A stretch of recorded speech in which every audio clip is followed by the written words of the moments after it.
weeks since that hearing to look at the same settled science as everyone else. Crickets.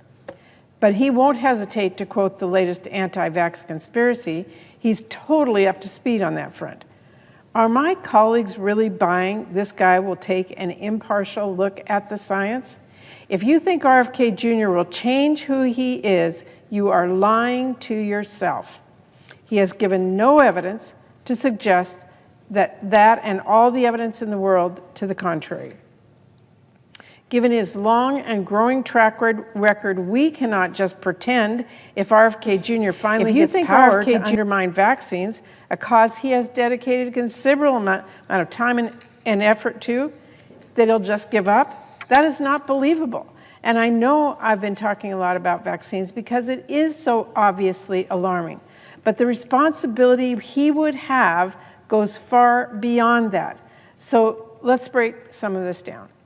Both the ways he could undermine vaccines as HHS secretary and the other responsibilities that would be at stake. To start with, the CDC is under HHS. That means that the secretary directly appoints people to CDC's Vaccine Advisory Board. That board is responsible for making recommendations about vaccines, and it is those recommendations that determine whether or not certain vaccines have to be covered by insurance. So simply put, changing those recommendations will change what vaccines millions of Americans, including kids, will be able to get from their healthcare provider. If he is confirmed, there would be nothing stopping RFK Jr. from firing the entire board and replacing them all with vaccine skeptics.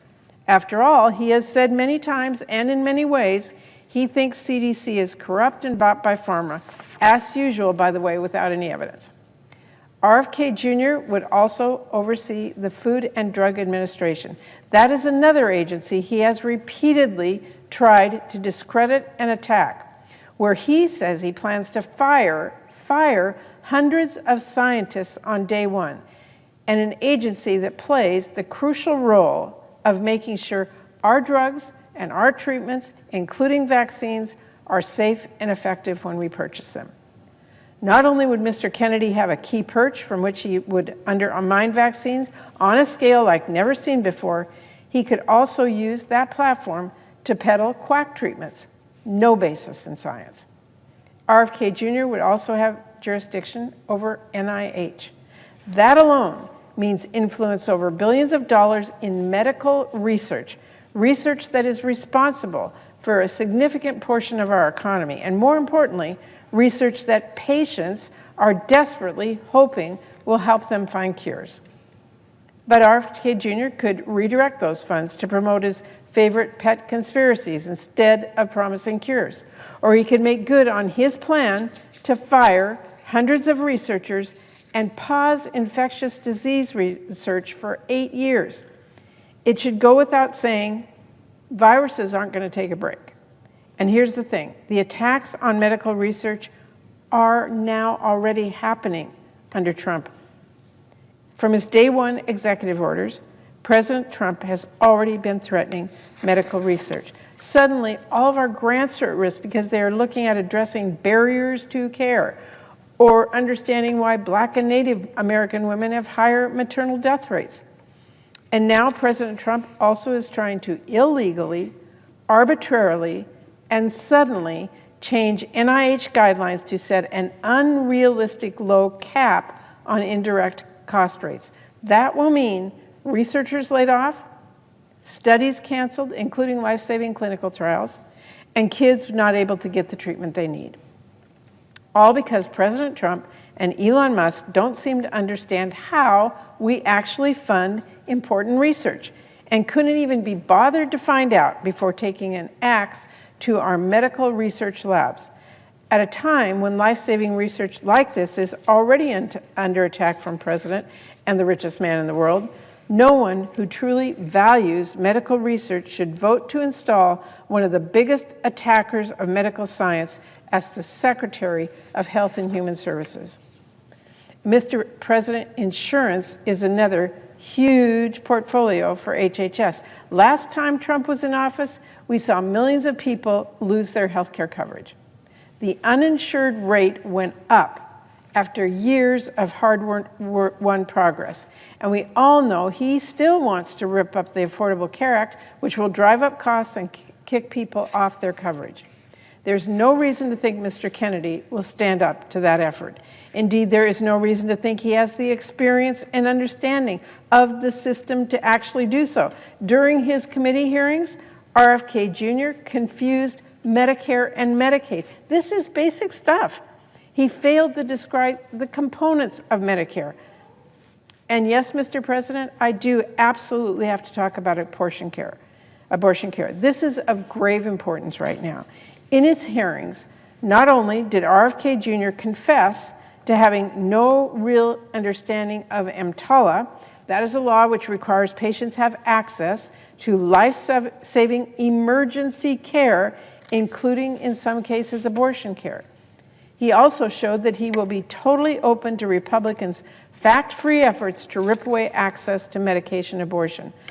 Like so many other issues that RFK Jr. is simply wrong about, the science on that has been settled for many years now.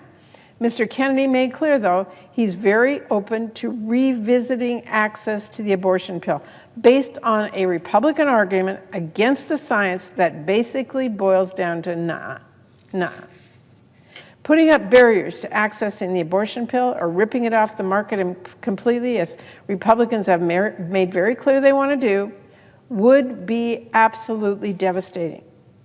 And let's not forget about pandemic threats. The lies that RFK Jr. spread during the last pandemic already make clear he is not the man to do this job.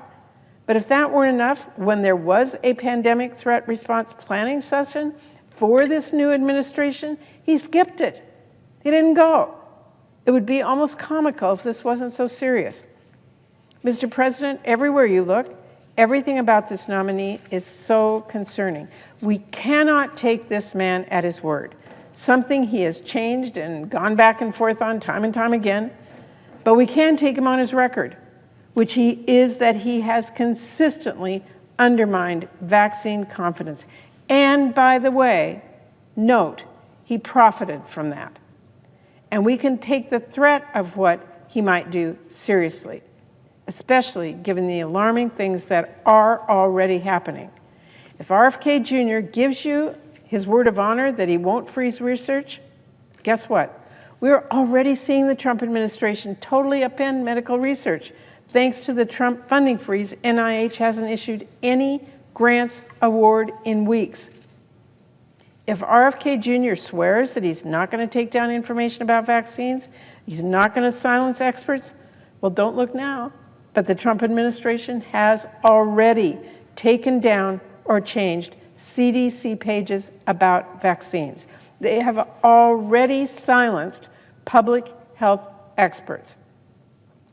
If RFK Jr. pinky promises you that he won't undermine medical science or studies or he won't ignore global health threats, well, you might want to sit down for this, but President Trump has completely demolished our global health aid work. He has already completely demolished it. The fallout is utterly heart-wrenching. Already we know of a woman who died because the USAID-supported hospital she went to for oxygen was forced to discharge her because they got a stop work order from the Trump administration. It's not clear if she was the first death caused by Trump's complete freeze, but there is no question she will not be the last. And Mr. President, let me make a really important point here. It is not just people across the world who will be affected by this. There was a study being done on a new HIV treatment with thousands of volunteers. Study being done, already having 1,000 volunteers doing the treatment. But now, without their regular injections, which are cut off by Trump's move, there's going to be too little of the drug in their system to protect those people from HIV, but enough of the drug that if they contract HIV, it could mutate to become drug resistant. So for all the absolutely unhinged conspiracies we've heard about medical research from RFK Jr. and the like, Where is the concern of this actual risk in this actual study happening right now, all because President Trump cut off foreign assistance? RFK Jr. has been silent about that risk, silent about how wrong that is. And so even as he is making these empty promises on one hand to some of our colleagues, he's already standing by as President Trump breaks them on the other hand. Oh, and here's one more. If RFK Jr. says he's going to consult you on healthcare personnel, please do not be fooled. Look, I don't know why my colleagues need me to tell them this.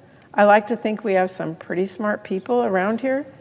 But this vote, RFK Jr.'s own nomination, this is your consultation on healthcare personnel, not some made-up promise for later. This is the point you have the most power. Whatever he might say, you don't get to choose who RFK Jr. will appoint to this or that. Heck, he doesn't get to choose who President Trump appoints. The decision you get to make, all of us on this floor get to make, is the decision before us right now. You get to choose who you vote to confirm, and you will have to live with that decision. And if you ignore the warning signs and confirm RFK Jr., then when the wheels fall off the wagon, you may try to tell yourself you were lied to, but you knew who you were dealing with. You knew who you were dealing with. You knew what he said before and what he has refused to say. You had all the knowledge you needed to do the right thing. I cannot tell my colleagues enough, this is not a game. This is not a political role without consequence. The health secretary has real power over whether Americans can get basic information and care that impacts whether they live or die. As I have tried to drive home throughout this process, vaccines save lives. That is not a question.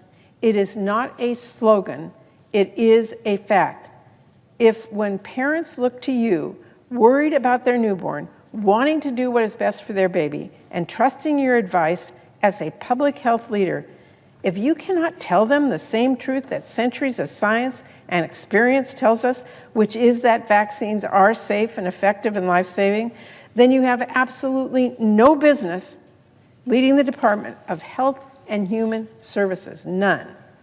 And so just as I did at the hearing, I want to warn all of my colleagues, by merely voting to confirm Mr. Kennedy, we would be telling our constituents he's worth listening to on vaccines. That alone will get people killed before he even lifts a finger, because he does not even need the levers of power to get people killed. All he needs is that megaphone. To affirm his views by voting to confirm him as our highest health official, let's not mince words about what that will mean. When babies die from whooping cough because parents weren't sure if the vaccine was safe, will you be able to look them in the eye? When the flu sweeps our nursing homes, when measles sweep through our communities, will it be worth it? Mr. President, I will end on this. I'm sure there are plenty of members who know perfectly well just how dangerous it would be to confirm RFK Jr. They don't need to hear it from me. In fact, some of them even know the danger better than I do. But here's what I do know. Conscience is a muscle. Courage is a muscle. The less you use them, the more they fade away. So if my colleagues are feeling the pressure from President Trump, or if they're feeling the weight of the richest man in the world on their backs on this vote, I would warn them. This will certainly not be the last test we face here in the Senate. Giving into this pressure now won't make it go away. It won't soften the pressure you face later, and it will not strengthen your resolve when the stakes are higher. It will just show pressure works. If you do not draw a line somewhere, you will cross every line you could ever imagine. You will be pushed further and further into accepting things you thought you never would, things you thought you never could. I think most of my colleagues know what really is at stake here. I think most of my colleagues know what sort of man RFK Jr. is and what sort of damage he could do if he's confirmed. There are political realities, we all get that, but there is also right and wrong. There's fact and fiction. There's people staying healthy and people dying pointlessly, kids dying pointlessly from diseases that we can prevent because they thought Congress took its job vetting our health care secretary seriously. So, Mr. President, I urge my colleagues to show some courage. I urge them to show some conscience. I urge them to vote no on RFK Jr.'s nomination. Mr. President, I yield 30 minutes of post-cloture debate time to the Democratic leader, and I yield the floor.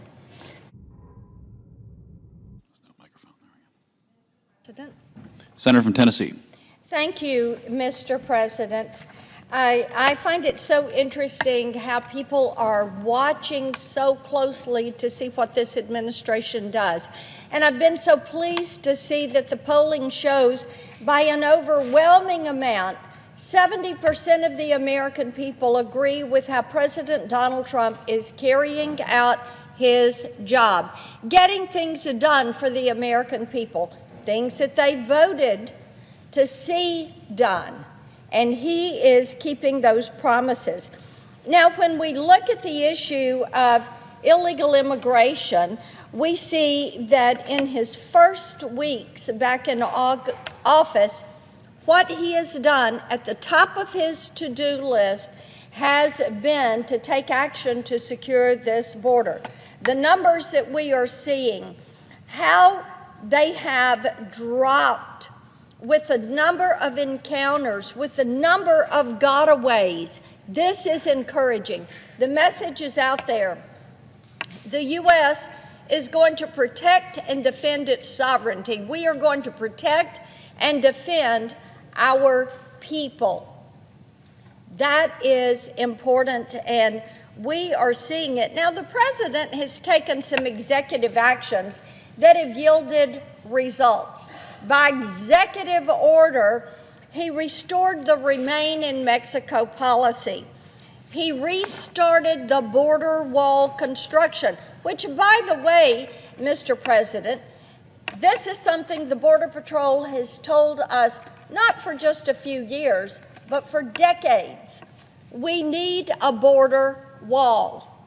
That's where the phrase, build the wall, came from.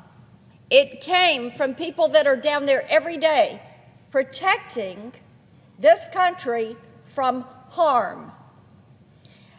The president has also ended catch and release. Now, that's that practice where somebody comes across and then they get their paper that they're claiming asylum and they're told that they can go on into the country and go wherever, and there are nonprofits down there on the border, and they give them a plane ticket and food and a phone, and off they go to their desired destination at taxpayer expense. So that has ended. The president has also sent troops to the southern border, and thank goodness we are seeing these deportations of criminal illegal aliens taking place.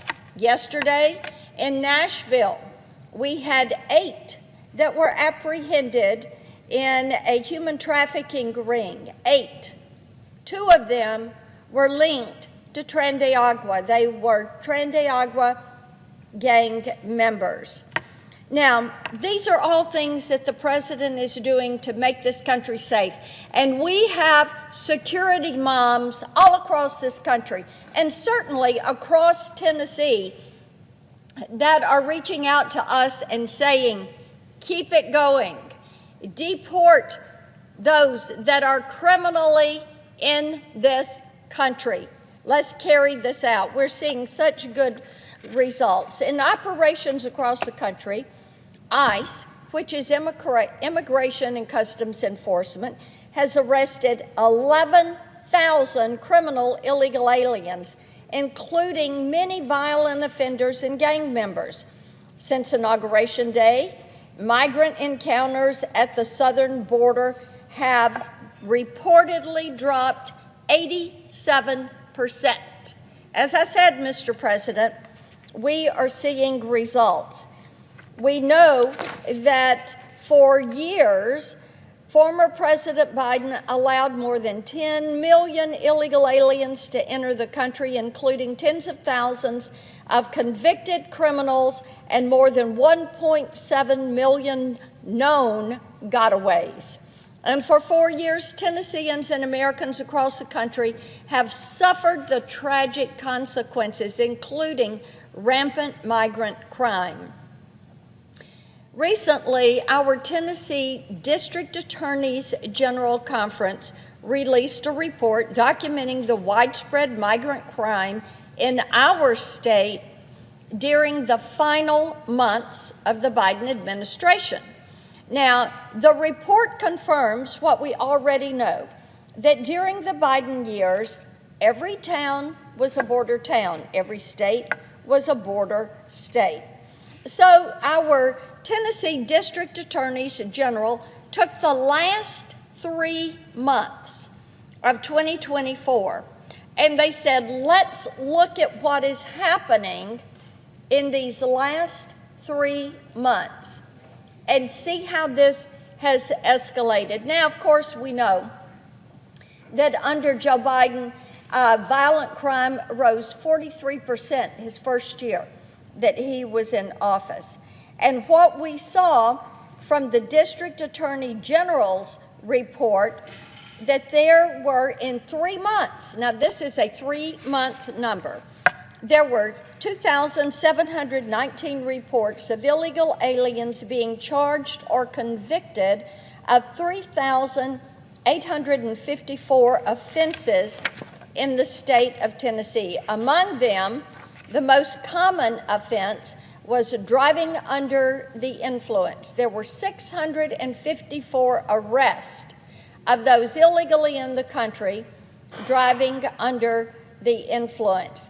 These offenses accounted for more than 13% of all DUI arrests across the entire state.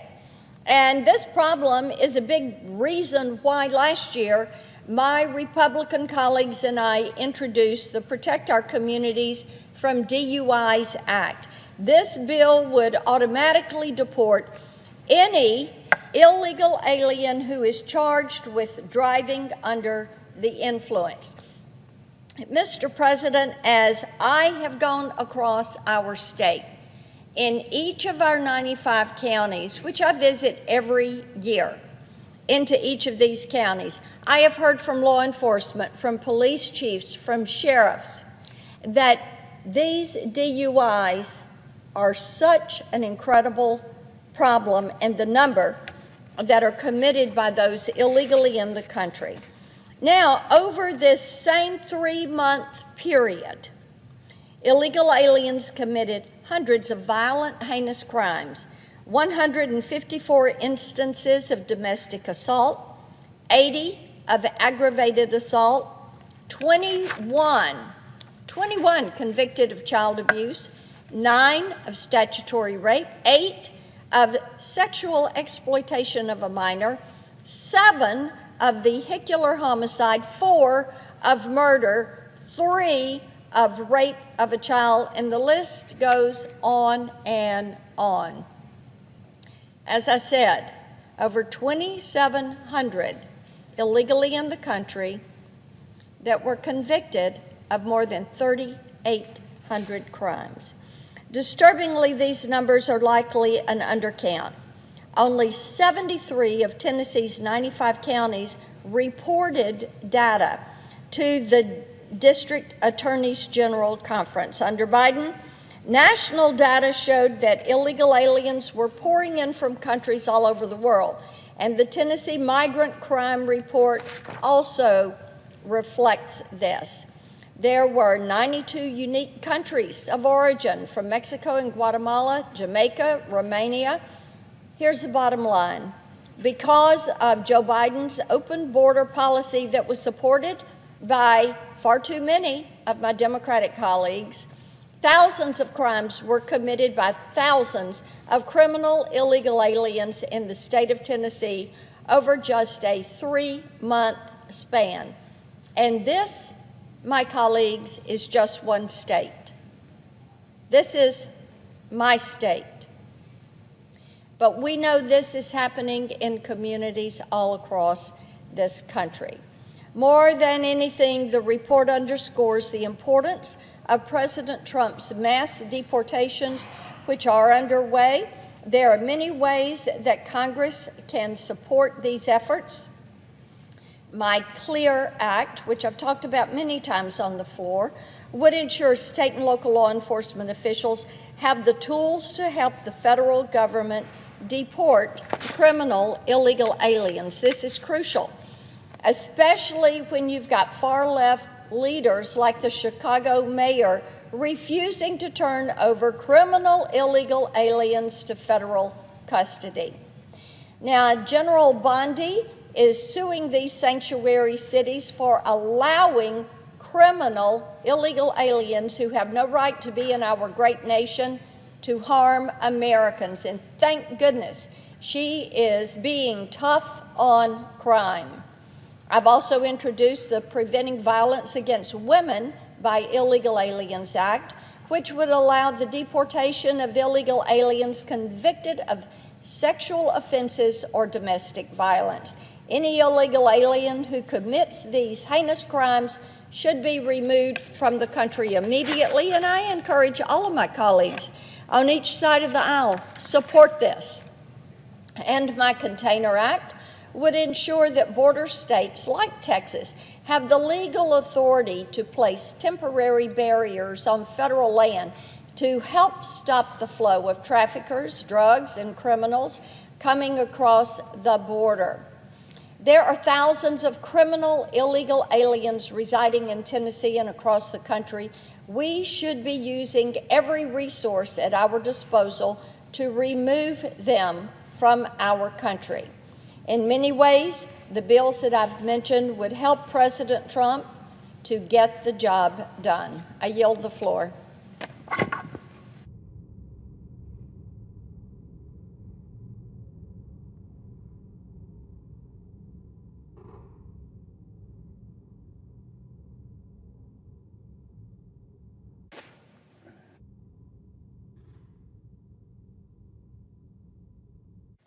Mr. President, Senator from Hawaii. it is not often that the stakes of a vote to confirm a cabinet nominee are this high. But tomorrow, when we vote on the nomination of RFK Jr. to be the Secretary of the Department of Health and Human Services, the stakes will be life and death. Mr. Kennedy, in his words, but more importantly in his actions, has proven over and over again that he is a unique danger to society. But he's on the edge of becoming the country's top health leader with the power to unleash bygone diseases and undermine trust in science for generations to come. For the first time ever, we will have a health secretary who has actively helped to cause outbreaks instead of to contain them. We'll have someone in charge of medical research who's taken every opportunity to undermine science instead of promoting it. We'll have someone who's never come across a crazy idea that he didn't like, whether it's that antidepressants are the cause of mass shootings or chemicals in the water are turning children gay. This is the Secretary of the Health and Human Services Department. Those two things right there should be immediately disqualifying. This should be 100-0. This guy used to be a Democrat. This guy was pro-choice. This guy was for clean energy. This shouldn't be a partisan issue except to say, for HHS, you need somebody who has devoted their life and hopefully has some expertise in the area of public health. And it's not just that we didn't get someone who has expertise in public health. We have someone who has caused disease and death. And I say those words with precision. I understand that both sides of the aisle are prone to exaggerating their case and being apocalyptic when we describe a pending vote I've been here for a while, and everything is always the most important vote that we will ever cast. And I don't know if this is the most important vote we'll ever cast. I do think, gosh, I hope I'm wrong. I really do hope I'm wrong.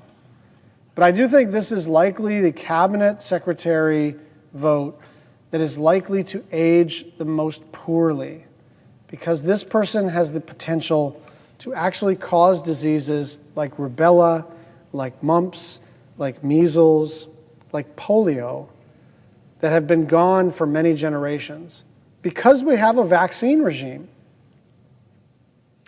And I want to tell you what he did in Samoa. In 2019, he flew to Samoa to discourage people from taking the measles vaccine. And the reason was that he wanted to run a, quote, natural experiment to see how people would fare against the disease without protections. Now, some of you may know this. My father was the first whistleblower against the Tuskegee experiments, in which the United States Public Health Service did a similar thing. They knew that penicillin cured syphilis, and they knew that for the most part, untreated syphilis caused death. But the U.S. Public Health Service decided to divide a cohort of African American men into two parts. One would receive the medicine and be safe and be cured, and another cohort would receive a placebo and not get the life-saving cure for syphilis. And why did they do that? To, quote, observe the disease process. To observe the disease process. So when you investigate whether or not a medicine works, there's a whole process to it, right? The FDA, double-blind studies, all the rest of it. But the basic idea is you're trying to get to some level of reliability and statistical significance so that you can project out into the population what's going to work and what's not. Now, the sick in the head way to do this is to say you can't achieve statistical significance until you just let a bunch of people get sick and figure out what happens. The United States Congress, led by someone with whom I served for a couple of years, Tom Harkin, when they found out about the Tuskegee experiments, made a law against the U.S. Public Health Service ever doing that again because it's immoral. It's bad science, sure. But more than that, it treated these African American men as if they were worth experimenting on, as if this category of human beings in the United States were expendable for scientific research purposes, and that's exactly what happened in Samoa. That is exactly what happened in Samoa. 6,000 people got the measles. 83 people died. 79 of them were kids. It is so chilling to contemplate the idea that someone as recognizable as a Kennedy would fly across an ocean to a small developing country and basically tell everybody, be afraid of this life-saving medicine. And it's not like he did that once and said, I'm sorry, I misunderstood, or I'm being misunderstood. This dude actually sells onesies on his website saying, I think it's like unvaxxed and unafraid, for a little baby. This guy has views that are out of the mainstream of, I would guess, 99 out of 100 United States senators. And I do understand the pressure that some of my colleagues are facing. They're being told, if you vote against one Trump nominee, you will be primaried. So that's not a small amount of pressure. But this one, I just promise you, it's not going to age well.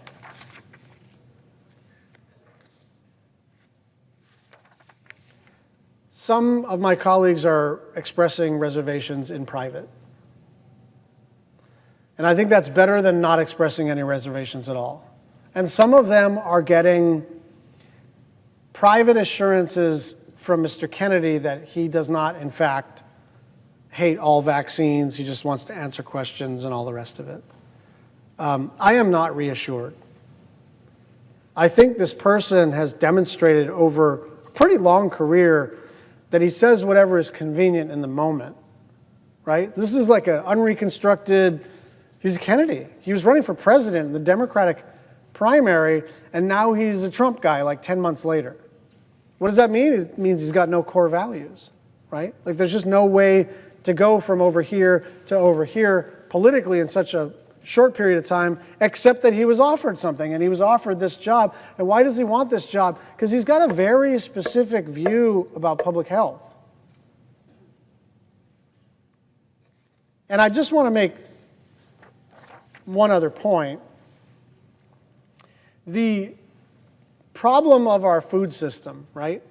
The problem of the extent to which we subsidize ultra-processed foods that are coming from commodities that are subsidized in the Farm Bill and causing people to get increasingly diabetic and all the related health problems that happen related to that. Like, that's a really legitimate place to do some good bipartisan work.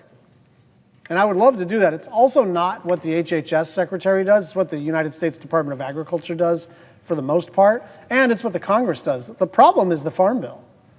The problem is you get what you subsidize. And we are subsidizing all the corn products and all the soy products and all the sugar products that go into the lab-tested, extra delicious, extra bad for you, extra addictive stuff that is making us all, even though we're the wealthiest country in human history, a very unhealthy country. And so if that's all this guy we're working on, you can count me in. But if your idea of public health has to do with healthy food, has to do with prevention, has to do with understanding that our food system and our agricultural system and our USDA and our Farm Bill process is essentially broken, you don't actually have to purchase this kind of crazy, evil stuff. You just don't. You don't have to do it. There's lots of good people on the food system side you can work with, work for, cheer on, organize with. But this man is going around, he's not talking about the COVID vaccine. He's not talking about whether or not it's appropriate to require masks in public, where Democrats and Republicans are like still arguing about stuff like that.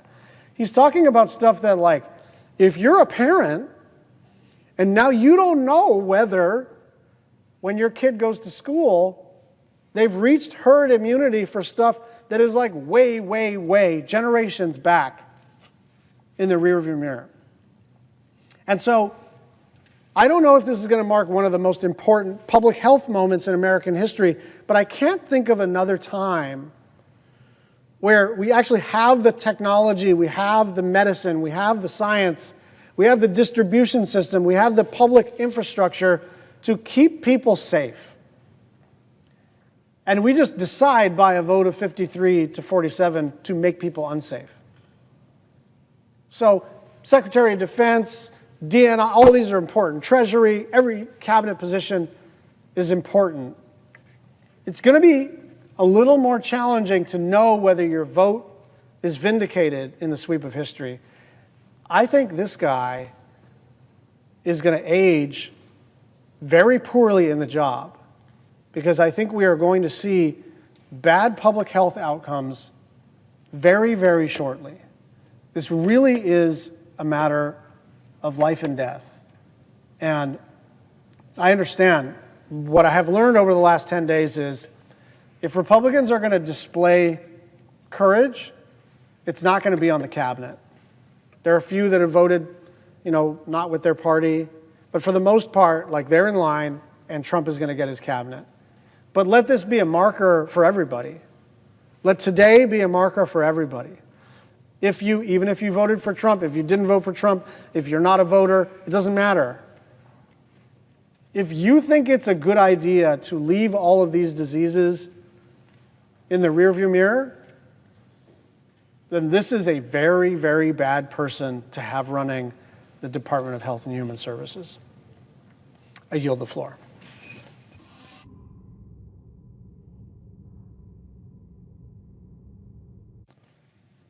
Thank you, Mr. President. 2 weeks ago, I had the Senator from opportunity Maryland. 2 weeks ago, I had the opportunity to question Robert F. Kennedy, Jr., the President's nominee to serve as the Health and Human Services, to serve as the Secretary of Health and Human Service. I asked Mr. Kennedy, Jr., a simple question. What different vaccine schedule would you say I should have received? I asked this question because just 3 years ago, Kennedy said, and I quote, "We should not be giving Black people the same vaccine schedule that's given to whites, because their immune system is better than ours." When I asked him this question, Mr. Kennedy referenced a study by Poland, a study he assured me, and not just me, but also my colleagues on both sides of the aisle and the American people watching, that this study asserted that indeed certain races required a different vaccine schedule. That was a lie. In fact, the study's own authors stated the data doesn't support a change in vaccine schedule based on race. Mr. Kennedy's response was damning, and his response was dangerous. And so I followed up following the hearing with a letter and with questions I wrote to Mr. Kennedy. During your testimony, you cited a series of Poland studies that underlie your claims that Black people and white people should have different vaccine schedules. You ended by saying, in that hearing, you don't believe the science, the peer-reviewed studies? Well, Mr. Kennedy, I do believe in science, and I did some digging into the studies you referenced. NPR interviewed the authors of the studies you cited, medical experts with years of experience, and they universally disagreed with your assertions. In fact, Dr. Richard Kennedy of the Mayo Clinic, who was involved in a study you mentioned, made clear that the data doesn't support a change in vaccine schedule based on race. Dr. Kennedy also stated that your suggestion would be, quote, twisting the data far beyond what the studies actually demonstrate. Dr. Gregory Poland, who you mentioned by name during the hearing as doing research supportive of your claim, told NPR that his team, quote, found no evidence of increased vaccine side effects, and that any claim of increased vulnerability among African Americans who received the rubella vaccine is, quote, simply not supported by either this study or the science. NPR quoted Dr. Carlos Del Rio of Emory University as saying that your conclusion was, quote, taking it to a very unsafe place because Black children already have lower vaccination rates than their peers. That is why I said your claims on this issue were dangerous. I have to ask you, Mr. Kennedy, do you still believe that Black and white individuals should have different vaccination schedules?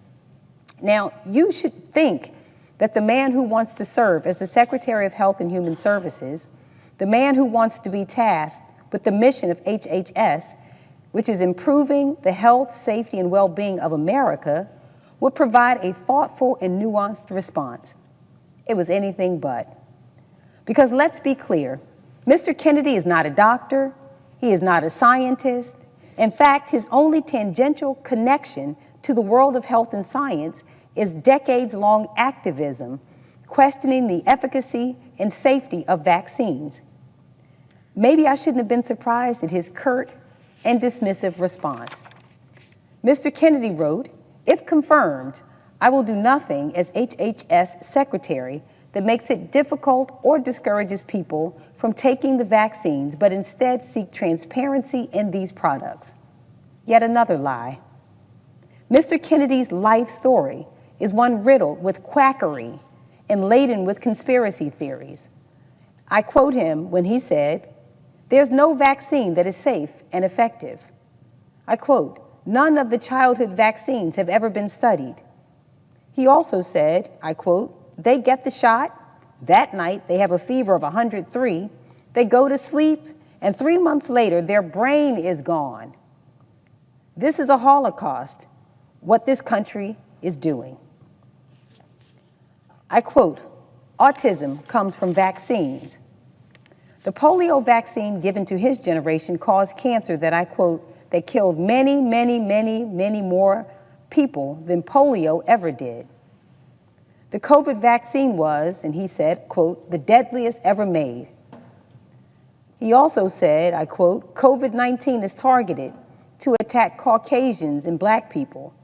The people who are most immune are Ashkenazi Jews and Chinese. He also said, there's no vaccine that is, safe and effective. All statements made by a man who is asking to be held responsible for a singular mission. The mission of the United States Department of Health and Human Services is to enhance the health and well-being of all Americans by providing for effective health and human services and by fostering sound, sustained advances in the sciences underlying medicine, public health, and social services.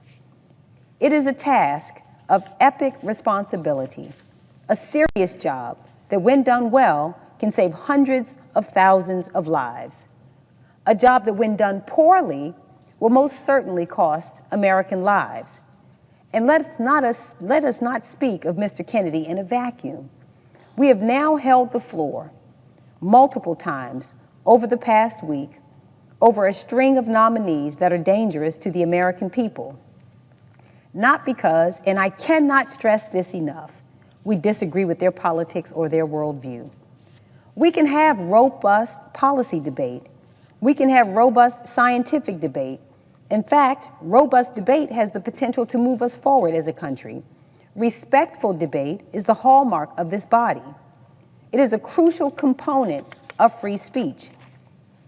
I went to law school, and I spent years in the courtroom trying cases, making my arguments before a jury of my peers, grounding my arguments for a basic set of evidentiary facts. But what we are dealing with here isn't a debate. It's a popularity contest and a test of loyalty. Mr. Kennedy is not in this position today as the nominee for Secretary of Health and Human Services because of his vast experience in medicine. Mr. Kennedy is not in this position today because of his deep scientific knowledge. Mr. Kennedy is not in this position today because he has respect for the scientific method. Mr. Kennedy is not in this position today because he respects medicine. Mr. Kennedy, like many of his fellow nominees, is in this position today because of his deep loyalty to the President of the United States. What makes our job increasingly difficult as members of the U.S. Senate is that we have the duty to advise and consent, and it isn't just a privilege of this chamber, it's a responsibility to speak for the people of our state as well as the American people as we evaluate the qualifications, the experience, and the temperament of a president's cabinet nominees. What is happening on the part of my Republican colleagues is not advice and consent. The sole qualification being assessed is loyalty. Not loyalty to country, not loyalty to the American people, not loyalty to the duties and responsibilities we have been entrusted with by the voters in each of our states. The sole qualification up for assessment is loyalty to the president. And Mr. Kennedy has that in spades. But loyalty to this president comes at a cost. Not a cost to the billionaires, not a cost to the people in this body, a cost to the American people. Democratic Americans, Republican Americans, independent Americans, Americans who voted for this president, Americans who did not, and Americans who did not vote at all. The president has been consistent that he believes the American people delivered him a mandate to carry out his agenda. With respect to the health, safety, and well-being of America, the purview of health and human services, the president believes that cutting funds for medical research into things like cures for cancer is apparently a part of that mandate. Just this weekend, the president announced massive cuts to NIH, an agency which I'm proud to say has its home in Maryland. The mission of the National Institutes of Health is to seek fundamental knowledge about the nature and behavior of living systems and the application of that knowledge to enhance health, lengthen life, and reduce illness and disability. It falls under the very agency Mr. Kennedy is seeking to run. Here are what some scientists, people I implored Mr. Kennedy to listen to despite his apparent distaste for the profession, had to say about these massive cuts. Dr. Richard Huganier, professor and chairman of the Department of Neuroscience at Johns Hopkins University School of Medicine in my state of Maryland, said, and I quote, "We were all just dumbstruck. I'm calling it the apocalypse of American science. This will basically change science as we know it in the United States. The bottom line is that we are going to have a lot less resources, which obviously means we are going to have to lay people off and research will be slowed down." Dr. Otis Brawley, professor of oncology and epidemiology at the Johns Hopkins School of Medicine and the Bloomberg School of Public Policy said, and I quote, "We're going to see health research kneecapped." Dr. Brawley has actually overseen grants at the National Cancer Institute, which is a part of the NIH, as well as received them from his cancer research. He went on to say, and I quote, "People who are getting treated in clinical trials now for cancer will find many of those trials will close down." Dr. David J. Skorton, president of the Association of American Medical Colleges, said, and I quote, "These are real consequences. Longer waits for cures and for diagnosis, slower scientific progress, losing out to competitors around the world, and fewer jobs. Those who are facing any health challenges will suffer from less biomedical research." Dr. Robert Lefkowitz, a Duke University professor, my alma mater, go Blue Devils, professor of medicine who won the Nobel Peace Prize in Chemistry in 2012, said, and I quote, "I think the American people need to understand how devastating it would be if this goes through. A lot of research would just have to stop. I cannot imagine that the shortfall could be met from other sources." NIH funding supports over 600 current and ongoing clinical trials at Johns Hopkins in Maryland. The NIH supports hundreds more critical research projects and clinical trials at the University of Maryland. Clinical trials in cancer, pediatrics and children's health, heart and vascular studies, and the aging brain. Research on traumatic brain injury to members of the military, suicide prevention, addiction, and patient safety. Clinical trials supporting over 23,000 jobs and $5.7 billion in economic activity in Maryland. These massive cuts will lead to over $200 million in losses to Hopkins and over $50 million in losses to the University of Maryland. Now, I may not be a Republican voter, but I can assure you Republicans across our country aren't seeking to stymie progress on a cure for cancer. By putting the NIH in its crosshairs, the president is targeting some of the most vulnerable Americans.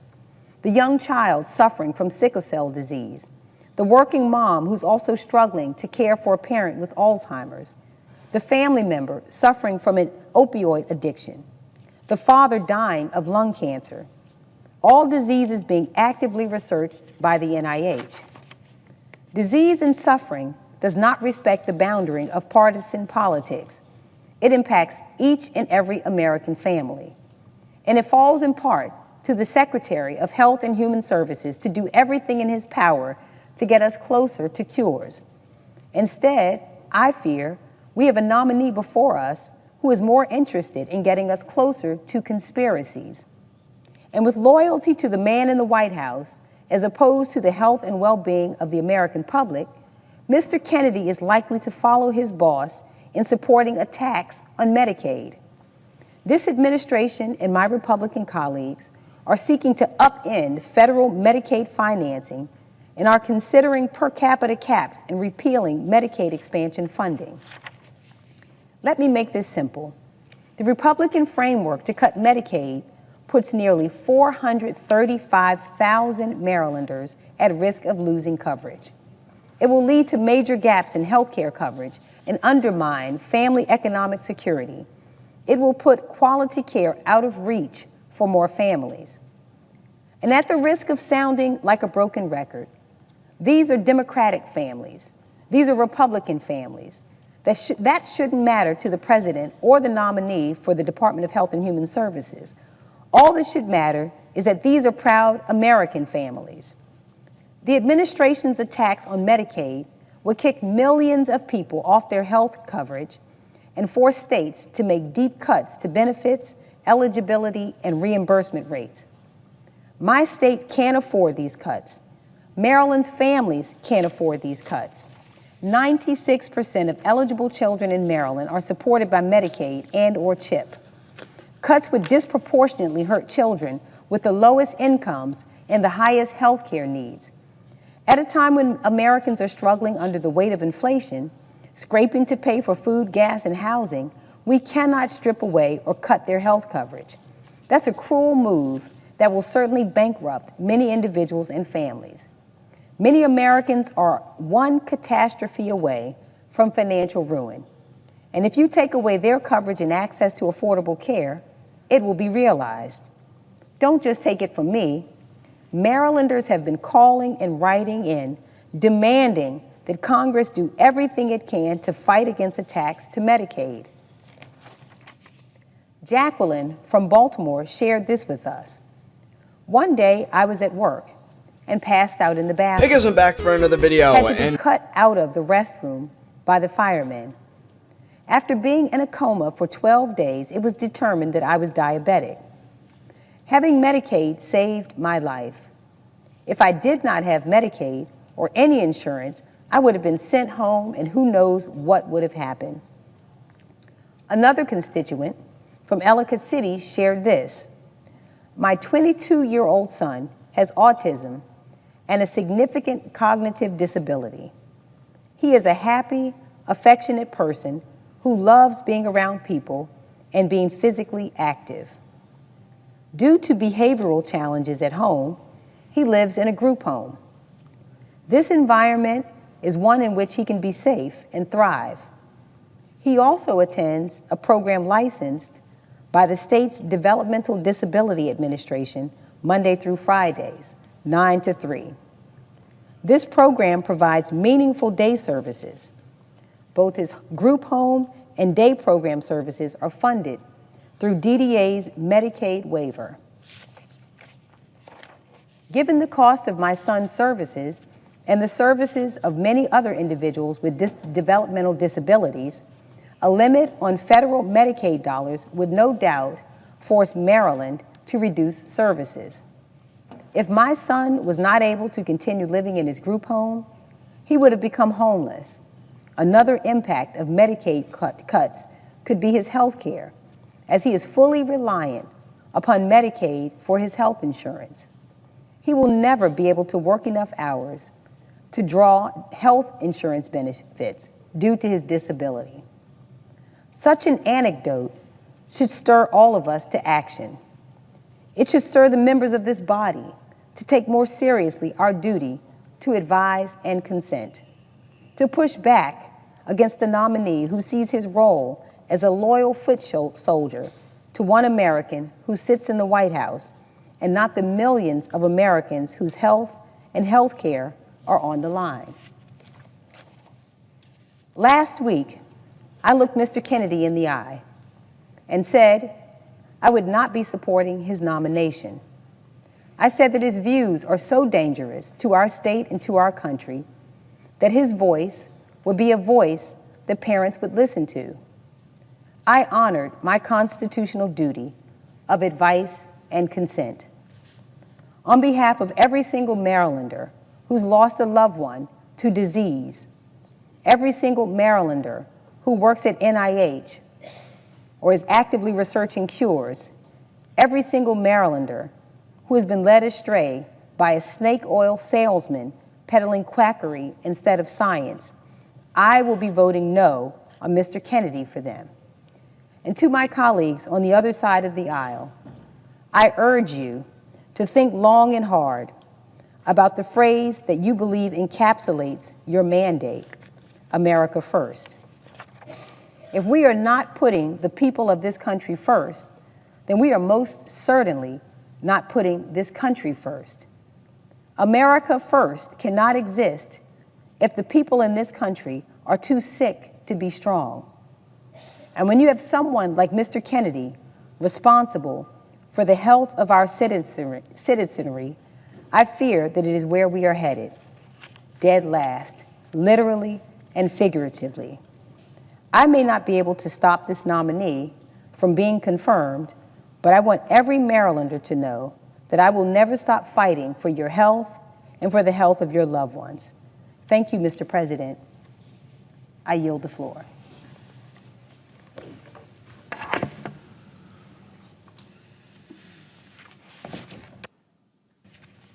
Mr. President. Senator from New Hampshire. Mr. President, I come to the floor to join my colleagues with a great deal of concern to discuss the Trump administration's nomination of Robert F. Kennedy, Jr. to be the next Secretary of the Department of Health and Human Services. To put it very simply at the outset, Robert F. Kennedy, RFK, Jr., is unfit to lead the highest health office in our nation. First of all, RFK has no, let me repeat, no health or medical experience. That in and of itself should be a red flag on this nominee, who is supposed to be tasked with leading our nation's health agency. But sadly, that's not where the red flags end. From his radical and dangerous opinions on vaccines and other public health, to his promises to cut medical research, to his ever-changing position on women's rights to access reproductive health care, he has proven that he lacks the credibility, the knowledge, and the capability to be the Secretary of Health and Human Services. So let's take a step back. When President Trump ran his campaign, he ran a campaign on lowering costs for working Americans. Well, where has that promise gone? We saw today that inflation has gone up in the last quarter. It's over 3% now. And we've seen nothing from President Trump's first weeks in office that addresses the high costs of health care, of food, of housing, of child care. 2 weeks ago, this administration, including the Health and Human Services Agency, halted funding across the board for programs like our community health centers and substance use treatment programs. These centers are often the main source of health care for their communities. They serve the people across the states of this country. In our office, I heard from programs like Coos County Family Health, a community health center that provides life-saving care to rural patients across the northern part of New Hampshire, what we call the North Country. Their programs for training new doctors and providing services for victims of domestic violence were and still are at risk, thanks to Trump's executive orders and funding freeze. And I heard from Navigating Recovery in Laconia. That's a substance use treatment service that depends on federal funding for more than 50% of its budget. They're worried about keeping their doors open. And this is an organization with providers who will literally sit with a patient by their hospital bed following an overdose to make sure they're getting the best guidance, the best treatment, and the follow-on services like housing and child care that allows them to start their recovery. And this is a real issue for us in New Hampshire, where we've been hit very hard by the opioid epidemic. The Trump executive orders and funding cuts will force Navigating Recovery to lay off staff and to curtail services should those funding cuts continue. These are actions on the part of the White House that don't lower costs for families. They do just the opposite. They put people out of work, and they weaken our ability to care for our most vulnerable populations. But when he was asked if he would reverse this policy of cutting funding for programs like substance use recovery, RFK refused. The thing is, we should be taking steps right now to lower costs for families and children. Half of the uninsured Granite Staters cite cost as their reason for not being able to purchase health insurance. More than 2/3 of people in New Hampshire have delayed care, and another 25% have delayed buying needed prescriptions or said they have to ration their meds. We could help these people right now. We could pass the Health Care Affordability Act, which would make permanent premium tax credits in the Affordable Care Act that have cut health care costs for 24 million Americans, nearly 70,000 from New Hampshire. Passing that bill would directly help constituents like the man in Newmarket who contacted our office. He's 55 years old. He's a patient at Lamprey Health Care, which is a community health center. He had been uninsured and avoided going to a doctor his whole life. But sadly, he was recently hospitalized for 10 days because of complications from untreated diabetes. He had sepsis and he had an infection in his foot. Unfortunately, he didn't have insurance when he was hospitalized.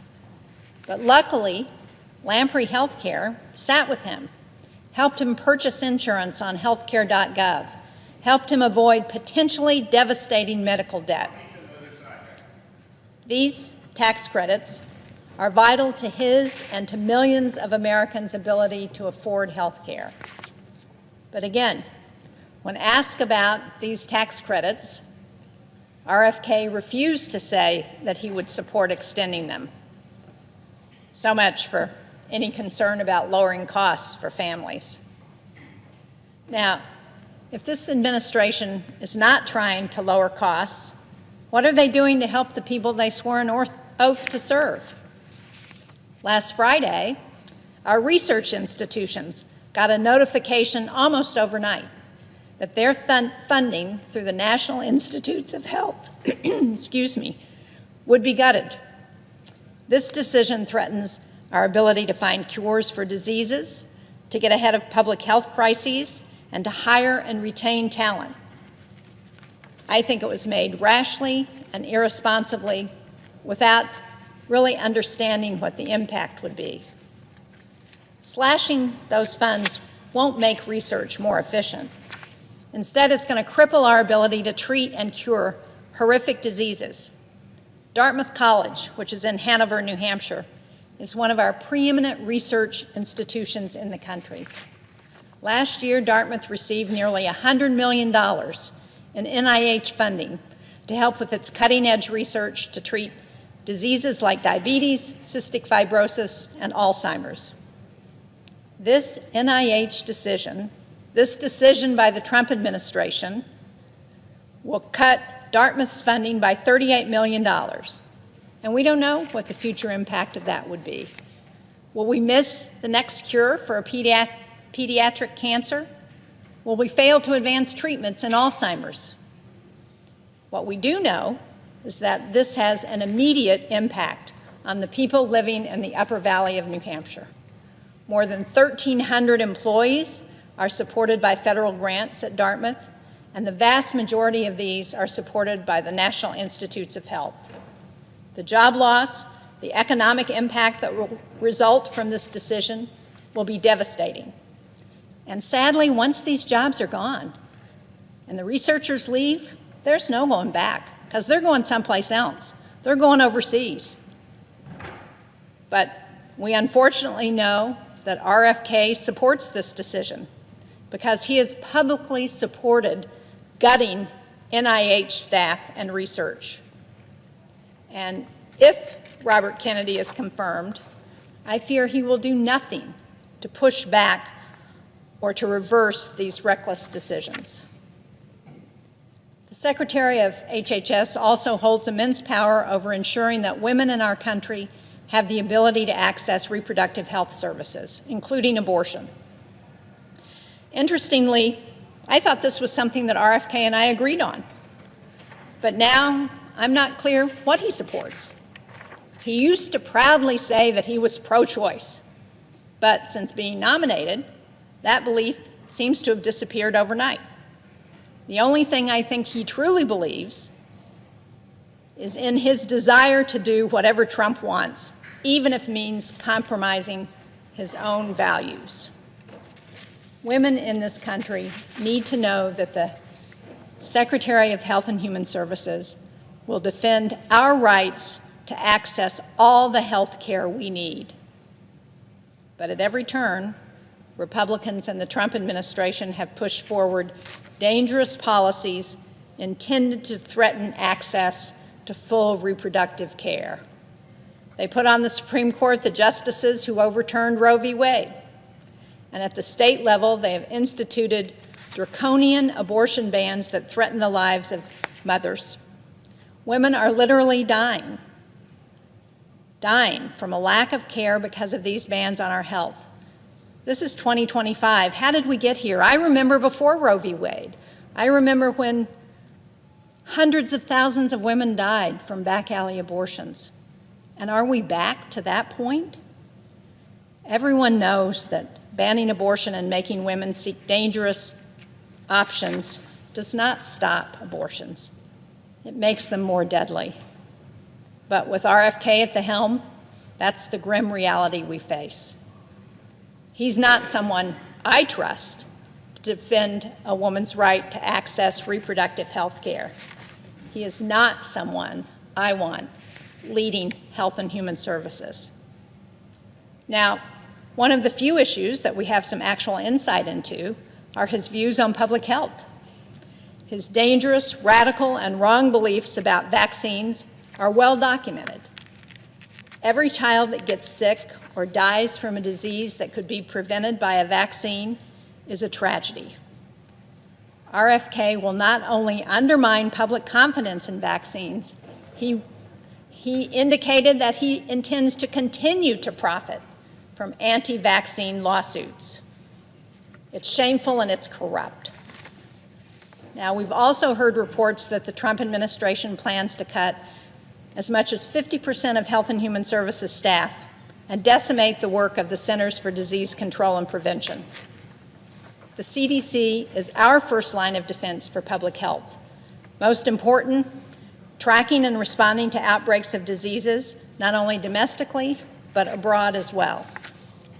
The Trump administration has already taken steps to gut our global health and aid efforts, from withdrawing from the World Health Organization to cutting the CDC and U.S. Agency for International Development.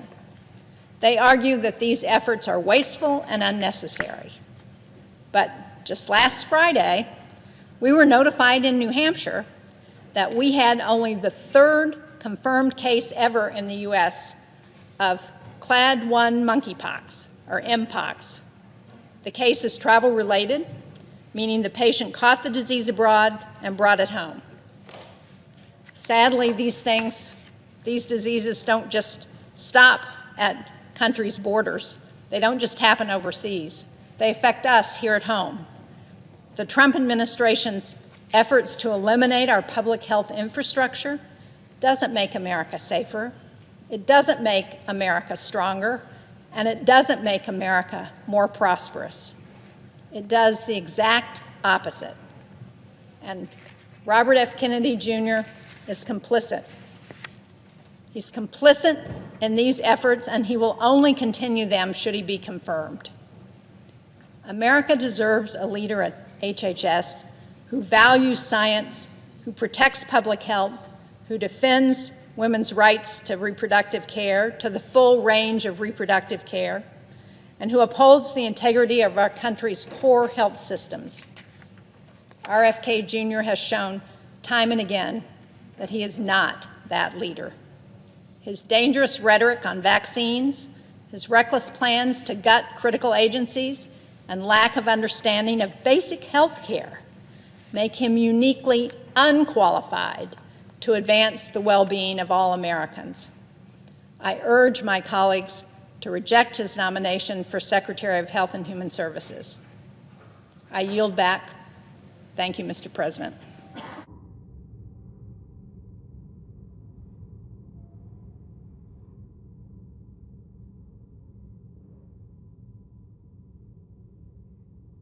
President.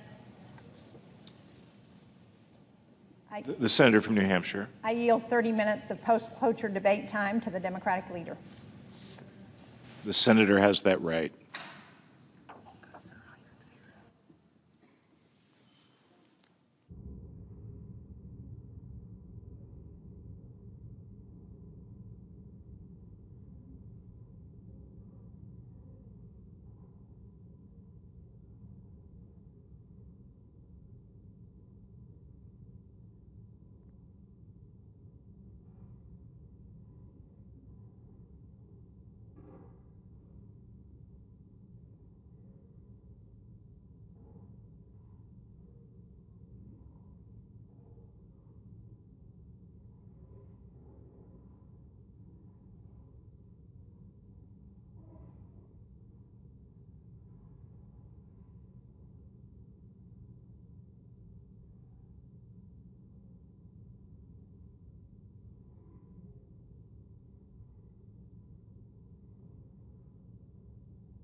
The senator from Michigan.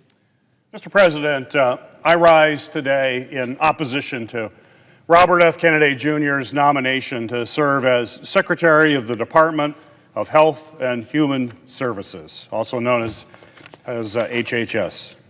Throughout his entire nomination process, it has become clear that Mr. Kennedy is wholly unprepared to lead this department, which is charged with promoting as well as protecting the health of all Americans. If confirmed as Secretary, he would be tasked with managing programs that millions of Americans depend on each and every day, including Medicaid and Medicare, the Centers for Disease Control, or CDC, the Food and Drug Administration, or FDA, the National Institutes of Health, or NIH, as well as a number of other initiatives aimed at preparing for and responding to public health and medical emergencies. In total, HHS has nearly $2 trillion budget and manages more than 90,000 employees. HHS is an extremely complex organization that requires a leader with expertise on how these critically important programs are actually administered.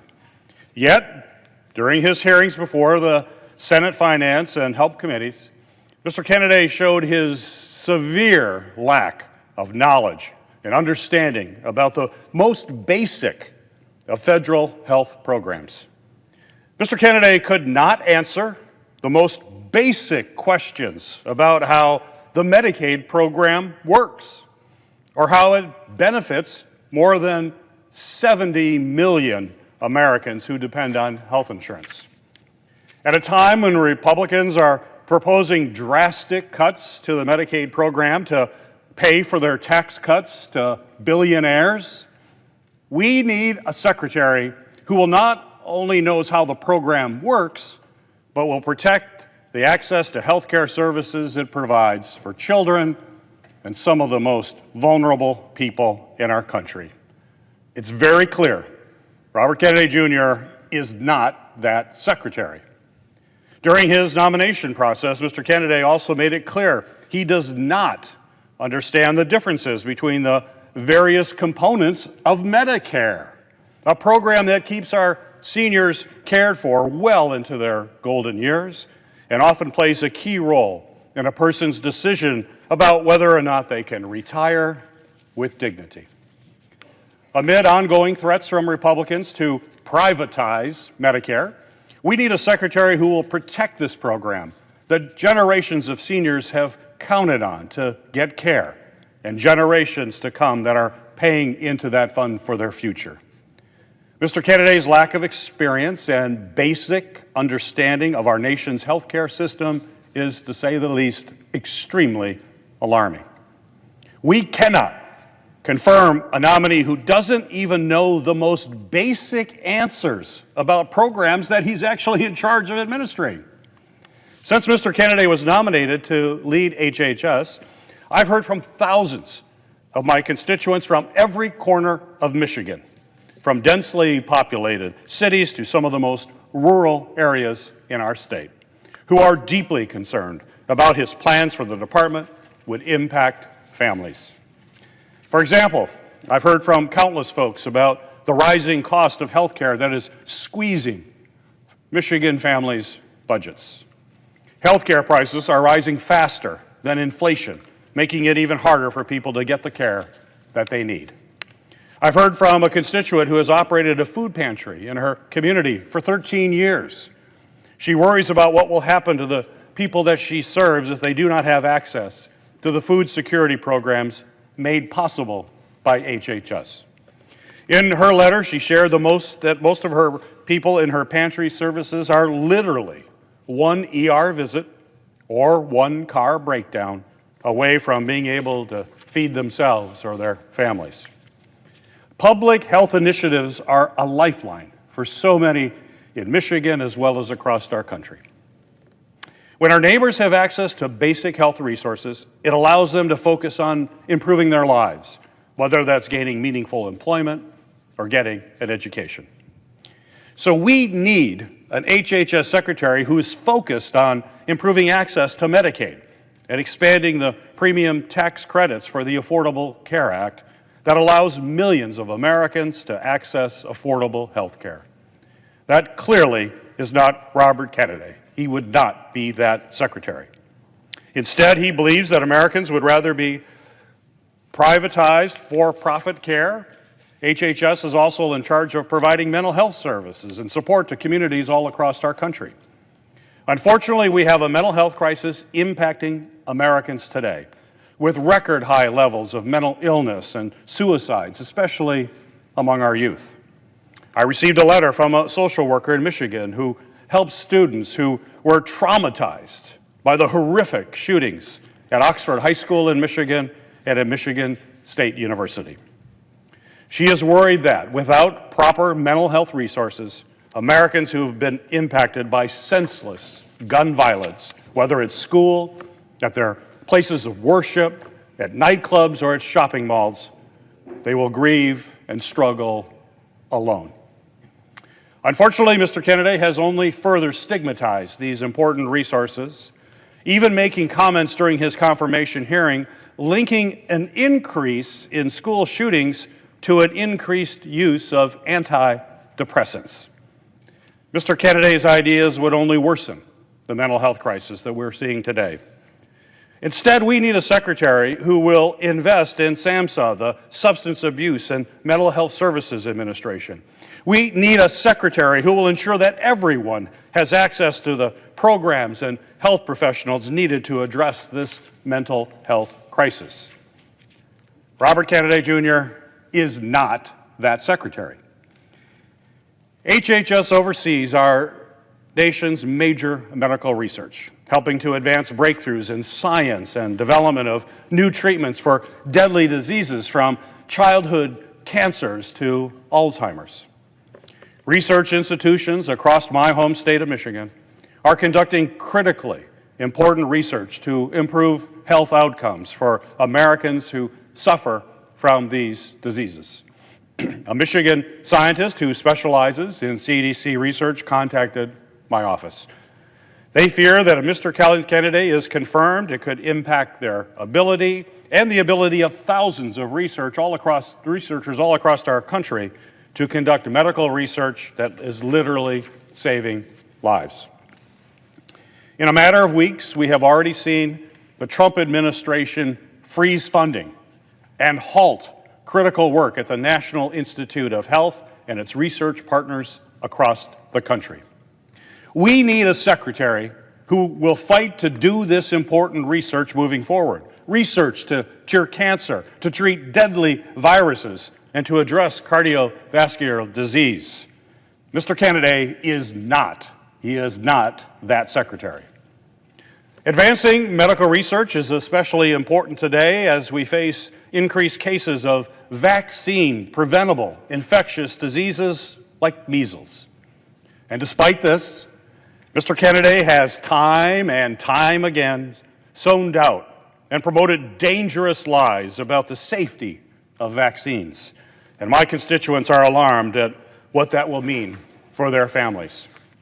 A concerned mother wrote me in my office that when she was 38 weeks pregnant and told me that Mr. Kennedy's long history of spreading dangerous medical disinformation and undermining public health initiatives is directly at odds with how she plans to keep her future child from infectious disease. I also heard from a constituent who was born before the polio vaccine was approved. She said that to this day, she can still remember the relief on her mother's face when the polio vaccine became available. This moment has stuck with her throughout her 30-year career as a registered nurse, where she has made it her life's work to study and safely administer vaccines in her community. And let's be clear, let's be absolutely clear. Vaccines are scientifically proven to protect against diseases like chickenpox, polio, influenza, and yes, COVID-19. We have eradicated deadly diseases and protected our children due to incredible scientific advances in vaccine research. But now, vaccine skeptics like Mr. Kennedy have risen to prominence, discouraging people from getting safe, proven vaccines and putting every American's health at risk when it comes to infectious diseases. We need a secretary who understands the effectiveness of vaccines and will do more to prevent these diseases through routine childhood immunizations. Mr. Kennedy is not that secretary. And if confirmed, Mr. Kennedy has made it perfectly clear that he will stand in direct opposition to this evidence-based medicine. Mr. Kennedy's falsehood about basic public health practices have impacts that stretch far beyond our physical health. Another constituent, a clinical therapist, said she is seeing firsthand the devastating impacts that misinformation can have on mental health, adherence to treatment, and overall patient well-being. Specifically, she mentioned that the spread of falsehoods about vaccines, psychiatric care, and medical service fuels distrust in life-saving interventions, exacerbates existing mental health crises, and hinders efforts to connect patients with effective, evidence-based treatments. I've even heard from parents who are concerned about Mr. Kennedy's narrative suggesting vaccines cause autism. Because he has given credibility to these lies and questioned facts from scientists and doctors, these parents worry that their children will not receive the most basic routine care that they deserve. And in the midst of so many healthcare challenges, from prescription drugs to mental health to various public health threats, we cannot afford to have someone as unprepared as Robert F. Kennedy Jr. in charge of all these public health agencies. Even well-respected organizations know that Mr. Kennedy would be an absolute disaster for our public health. Take the American Public Health Association, for example. And in a letter, they said, quote, "To effectively lead our nation's top health agency, a candidate should ideally be trained in health administration, clinical care, or a related field, and must believe in and follow the scientific evidence that serves as the basics of our nation's system to protect and to promote the public health from all the threats that we face," end of quote. We simply cannot afford to have someone as unqualified as Robert Kennedy Jr. to be in charge of our top public health agency. He has failed to exhibit even the most basic knowledge of how HHS programs are administered to the millions of Americans who depend on them each and every day. He has misrepresented scientific evidence that is at the foundation of what HHS sets out to accomplish, which is keeping Americans healthy and protected from disease. He has demonized doctors, scientists, researchers, and medical professionals who, unlike him, have actually done the important work to keep our communities safe. I urge my colleagues to judge Mr. Kennedy on his lack of qualifications. It is clear he simply does not have the expertise, the training, or even the leadership skills necessary to lead a department as important as HHS. We need a secretary who will protect the health of Americans. Robert Kennedy is not that secretary. And if he is confirmed to lead the Department of Health and Human Services, the American people will ultimately pay the price with their health. I urge my colleagues to join me in voting no.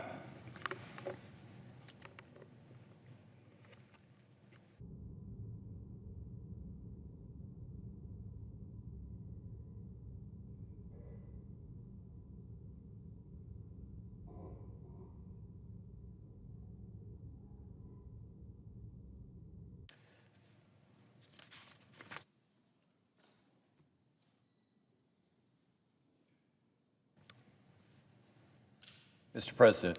The senator from New Mexico. Mr. President, just over 5 years ago, Robert F. Kennedy Jr. traveled to the Pacific island of Samoa. Mr. Kennedy was on a mission to spread baseless and debunked conspiracy theories about the safety and efficacy of children's vaccines. Trading in his esteemed family name and peddling himself as some sort of expert, Mr. Kennedy discouraged parents in Samoa from vaccinating their children. The impact of Mr. Kennedy's visit was undeniable. Health providers in Samoa reported that anti-vaccine voices got louder after his visit, and the rate of measles vaccinations for eligible 1-year-olds in Samoa fell to under 33%, well below herd immunity. 5 months after Mr. Kennedy's visit, Samoa had a massive measles outbreak, with 5,000 of its citizens contracting the disease and 83 Samoans dying, the vast majority of which were children under the age of 5. During his recent Senate confirmation hearings, Mr. Kennedy doubled down on his denialism, claiming that, quote, "we don't know what was killing those children in Samoa." Mr. Kennedy also claimed in written responses to Senate questions that my words had nothing to do with vaccine uptake in Samoa or with the 2019 epidemic. But the current top health official in Samoa has denounced Mr. Kennedy's characterization of the measles outbreak in his country and Mr. Kennedy's role in it as an outright lie and a total fabrication. As someone with a background in science, but more importantly, just as a father of 2 young men, I am horrified by this story. The measles vaccine has been one of the most successful public health and science stories of the last century. One vaccine, administered in 2 doses, now provides protection against 4 devastating diseases: measles, mumps, rubella, chickenpox. In the late 1950s and early 60s, nearly twice as many young people died from measles as from polio. And thanks to incredible scientific research and medical advances, we now have a vaccine that is proven to be safe and effective at protecting our kids from these deadly diseases. This vaccine has largely eradicated the measles outbreaks that used to result in the devastating loss of babies and young children. That is, until anti-vaccine crusaders like Mr. Kennedy started promoting phony science and conspiracy theories in places like Samoa. Over the last 2 decades, thanks in large part to Mr. Kennedy, this anti-science movement has moved from the darkest corners of the internet into the mainstream. And the Samoan story provides us a heartbreaking example of just what is at stake if we give this movement's leader a national platform to spread his junk science. I hope all of my colleagues take seriously what it would mean to confirm this anti-vaccine, anti-science, snake oil salesman as our next Secretary of Health and Human Services. As the leader of the largest anti-vaccine organization in the country, the so-called Children's Defense Fund, and I use air quotes for a reason, Mr. Kennedy has repeatedly pushed junk science studies to spread fear and skepticism of vaccines. And it's not limited to the measles. Mr. Kennedy has repeatedly and falsely alleged that safe and effective vaccines for tetanus, for the flu, for COVID, for HPV are dangerous to human health. Mr. Kennedy has even promoted the completely discredited conspiracy theory that vaccines lead to autism.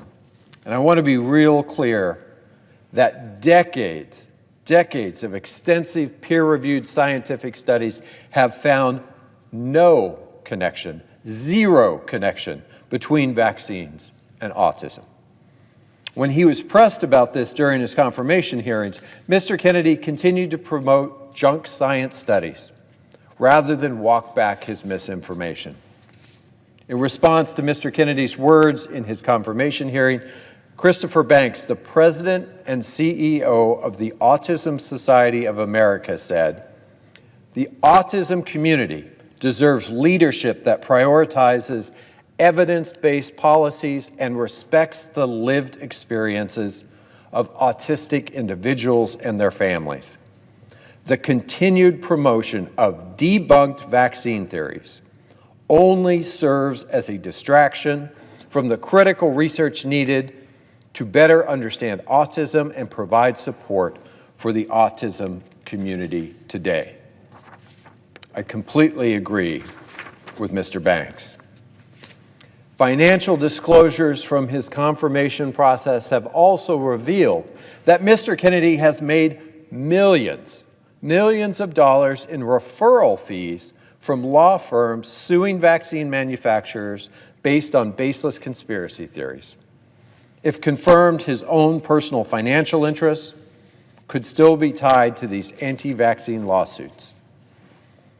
At the height of the COVID-19 pandemic that led to more than 1 million deaths in the United States alone, Mr. Kennedy campaigned to end the nationwide vaccination effort that helped us save millions more lives.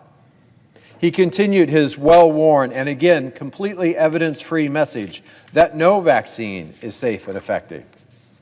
And just like with all vaccines, the COVID vaccines went through independent review and extensive trials to ensure that they were safe and effective. If Mr. Kennedy had had his way, we might still be losing thousands and thousands of our family members and neighbors to that virus.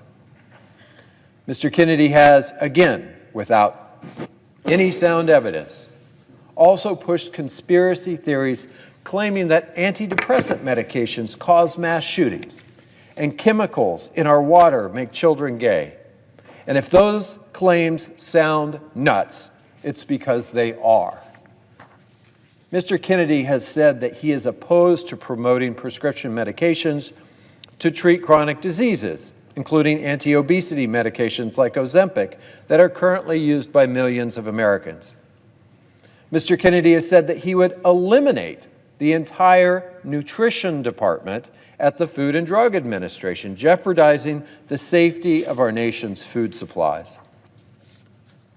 Mr. Kennedy has said that he supports gutting the National Institutes of Health, which supports the development of medicines to treat diseases and delivers untold resources to healthcare institutions in New Mexico and every other state in this country. During his confirmation process, Mr. Kennedy also repeatedly made commitments to my Republican colleagues to support restrictions on mifepristone, a medication abortion and miscarriage management drug. Mifepristone has been approved by the FDA for 25 years. It's true that Mr. Kennedy has made a number of conflicting statements in the past about his personal views on women's reproductive health care. But during his confirmation process, Mr. Kennedy has signaled to Republican senators that he will go along with whatever President Trump wants to further roll back women's reproductive rights. Mr. Kennedy is not who any of us should want to put in charge of our nation's health and food safety. The Department of Health and Human Services oversees health coverage programs that serve half of all Americans. HHS plays a critical role in overseeing Medicare, overseeing Medicaid, and the Affordable Care Act. HHS also supports the medical research that helps us to develop the next vaccines, prevent the next pandemic, and find cures to cancer and chronic diseases like diabetes. We have already seen President Trump, Elon Musk, and his Doge minions target scientific and medical research at agencies like the National Institutes of Health. Just last week, we saw them announce an estimated $4 billion cut for health research at universities across the nation, including an estimated $17 million impact at the University of New Mexico alone. And just like many of the unilateral and illegal actions of this emboldened Trump administration, this one received a temporary halt from a federal judge 2 days ago. But whether this particular attack holds up in court or not, the Trump administration's intention is clear. Dramatic cuts to medical research, into treatments and cures that countless Americans are depending on to save their lives. Mr. Kennedy plans to lead this effort and even to expand on it. Mr. Kennedy is not who my constituents in New Mexico want to see leading our nation's health agency. In fact, New Mexicans have raised their concerns in letters and emails and phone calls day in and day out. I'm going to take a few minutes to read to you from some of these New Mexicans who are terrified about the danger that Mr. Kennedy would pose as our nation's health care agency leader. Melissa from Albuquerque is concerned that Mr. Kennedy's past of promoting misinformation about vaccines and his lack of experience will endanger Americans. Melissa said, "This role demands a leader who relies on evidence-based decision-making, upholds public trust, prioritizes the health and safety of all Americans. RFK Jr.'s history of promoting conspiracy theories makes him fundamentally unfit for this critical position. If RFK Jr. were confirmed to head HHS, millions of Americans' lives would be put at risk. His policies would jeopardize public health and undermine efforts to protect our communities from preventable diseases and health crises." William from Albuquerque, a retired University of New Mexico health communications professor and longtime NIH principal investigator, knows that Mr. Kennedy's harmful rhetoric and lies will hurt public health efforts and lead to unnecessary deaths. Williams said, "My research team and I have had to continually battle anti-vax misinformation. Robert F. Kennedy Jr. is often at the center of that misinformation. I urge you in the strongest possible terms to oppose his nomination as Secretary of HHS. The damage he would do will take decades to undo and will lead undoubtedly to U.S. morbidity and mortality increasing due to infectious diseases." Jane from Albuquerque is concerned that Mr. Kennedy's lack of experience will negatively impact the health of New Mexicans. She said, "The administration has nominated manifestly unqualified individuals and those openly hostile to evidence to head the Department of Health and Human Services and the individual agencies that are charged with protecting the health of everyone in the United States. This abdication of responsibility will undoubtedly impact vulnerable populations most profoundly, including those living in New Mexico." Mark from Albuquerque, a survivor of polio, knows that the polio vaccine effectively eradicated this relentless and deadly disease, and he is worried that Mr. Kennedy's confirmation could stifle future vaccinations like the one that saved his life. Mark said, "I am a polio survivor. I know that I was very fortunate in my recovery, and I also know that the vaccines effectively eradicated this relentless and deadly disease. So I ask that you do whatever you can to prevent RFK Jr. from overseeing the health care of all Americans." Lori from Las Cruces is also worried that Mr. Kennedy's history of spreading misinformation could harm Americans. Lori said, "If the Senate confirms RFK Jr. to lead the Department of Health and Human Services, Americans' health care will be put at risk and will be ill-prepared for another public health catastrophe. We need to push for a qualified, trustworthy nominee to lead America's health policy." Megan from Albuquerque, a primary care physician, is worried that Mr. Kennedy's lack of experience, disregard for evidence-based medicines pose a danger to Americans. Megan said, "As a primary care physician in New Mexico, I am also very worried about the possibility of RFK Jr. being confirmed as HHS Secretary. His past actions have shown that he has little regard for research, evidence-based medicine, or the expertise of scientists and physicians. He is dangerous to the American people. I agree with these New Mexicans that Mr. Kennedy is unprepared. He is unqualified, and he is dangerously unfit to be confirmed as our next health secretary.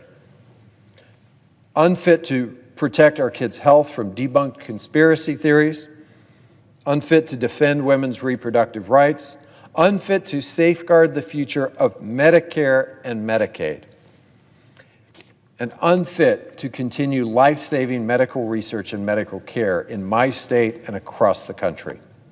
And for all of these reasons, I would urge all of my colleagues to join me in voting no on confirming Robert F. Kennedy, Jr.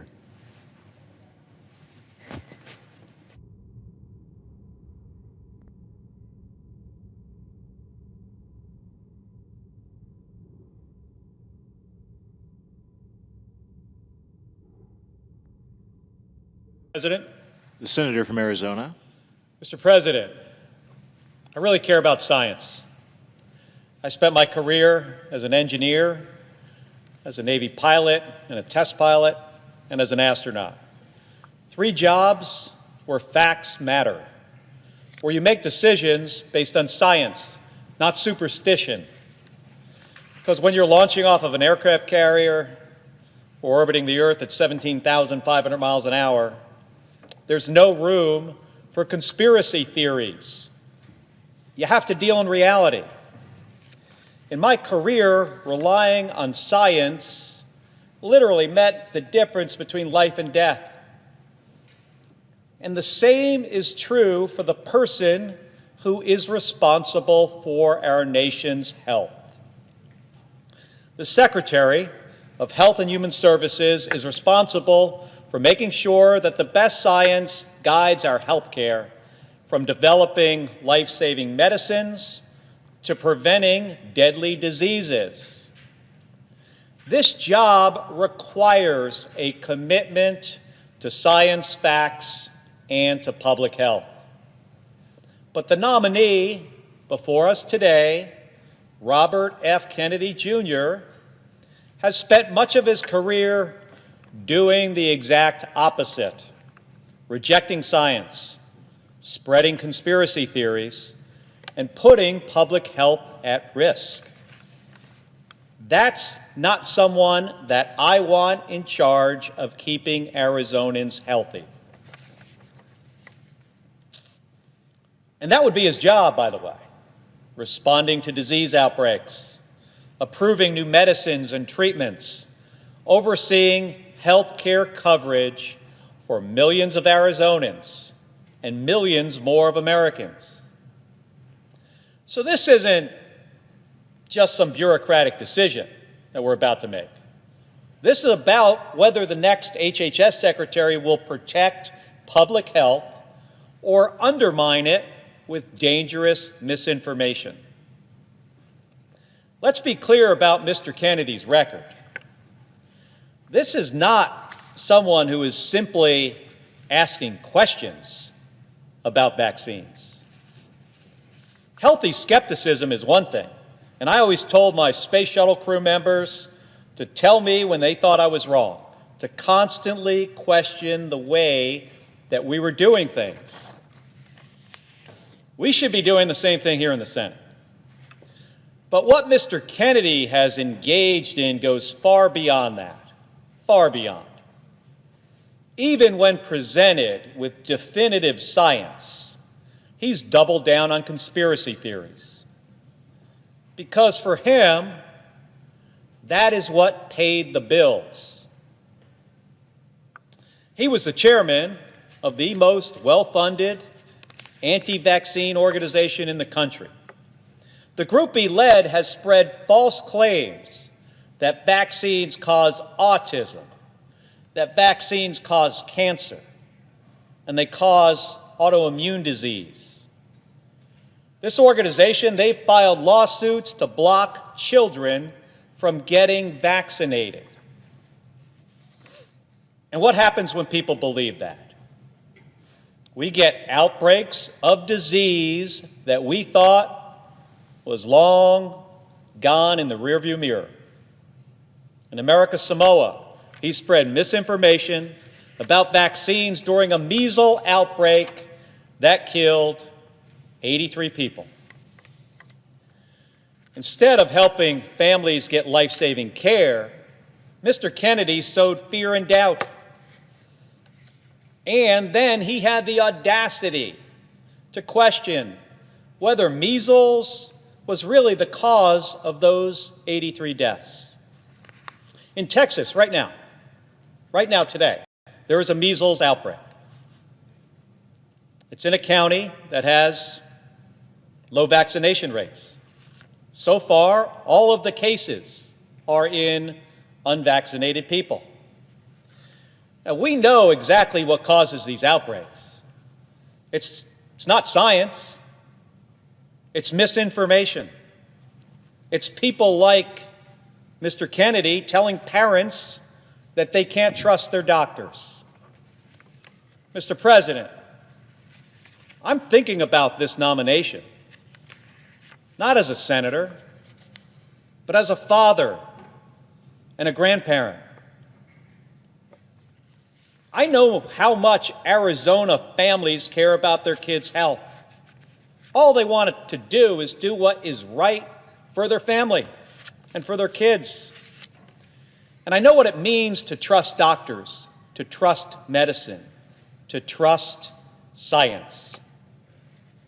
I want my granddaughter Sage to grow up in a world that is safer and healthier than the one before her, where we don't have to worry about diseases that we already know how to prevent. And I think about my daughter, her mom, who, like any first-time parent, is doing everything she possibly can to make the best decisions for her child.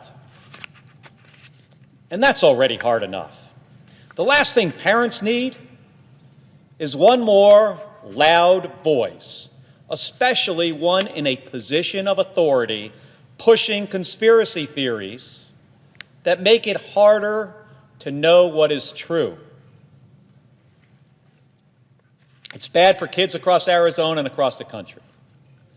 And when he spreads these conspiracy theories about vaccines and autism, it has cascading effects. Senator Hassan made this point, I think, better than anybody else could, just last week or the week before. After speaking about her son, who has cerebral palsy, Senator Hassan said, it's a quote, "The problem with this witness's response on the autism case, or the autism cause, and the relationship to vaccines is because he's relitigating and churning settled science, so we can't go forward and find out what the cause of autism is and treat these kids and help these families." She continued, she went on and said, "Sometimes science is wrong, but we do make progress and we build upon the work and we become more successful. But when you continue to sow doubt about settled science, it makes it impossible for us to move forward, and it freezes us in place." So you see, the job of HHS Secretary isn't about chasing conspiracy theories. It's about making sure families get the best care possible based on the best science available, so we can make progress and live healthy lives. And folks, here is what makes this even worse, like a lot worse. Mr. Kennedy, get this, Mr. Kennedy vaccinated his own kids while telling other parents not to. His own cousin, Ambassador Caroline Kennedy, called him a predator for what he has done. That's not leadership, folks. That's hypocrisy. And here is what Ambassador Kennedy wrote. Bobby preys on the desperation of parents of sick children, vaccinating his own children while building a following by hypocritically discouraging other parents from vaccinating theirs. She went on, even before he fills this job, his constant denigration of our healthcare system and the conspiratorial half-truths he has told about vaccines, including in connection with Samoa's deadly 2019 measles outbreak, have cost lives. She continued, and now we know that Bobby's crusade against vaccination has benefited him in other ways too. His ethics report makes clear that he will keep his financial stake in a lawsuit against the HPV vaccine. In other words, this is Ambassador Kennedy's words. In other words, he is willing to enrich himself by denying access to a vaccine that can prevent almost all forms of cervical cancer and which has been safely administered to millions of boys and girls. That was a quote from his own cousin. The Senate, Mr. President, the Senate cannot ignore this massive conflict of interest. Mr. Kennedy has personally made millions of dollars from lawsuits attacking vaccines, including the HPV vaccine, which prevents cervical cancer. And if confirmed, he would oversee the FDA, the very agency that regulates the vaccines that he is suing over. That's a direct financial incentive to undermine vaccines, even if it puts people's lives at risk. And he wouldn't commit to removing himself from this equation. And it's not just vaccines. Mr. Kennedy has made a career of embracing conspiracy theories over facts. He claims, it's almost would be funny in another context, but Mr. Kennedy, get this, he claims Wi-Fi and 5G cause cancer. He thinks the COVID vaccine is part of a government plot. He suggested that vaccines are a holocaust. But of course, when he was confronted about that, he said he didn't recall saying it.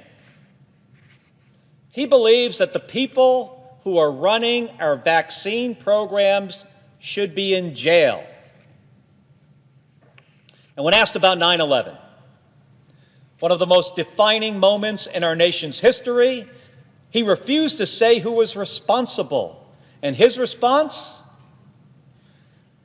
He said, it's hard to tell what's a conspiracy theory and what isn't. Well, Mr. President, we cannot put somebody in charge of our nation's health care who doesn't know how to separate fact from fiction. No one in the Senate should be comfortable with that. But the dangerous misinformation, it doesn't stop with vaccines.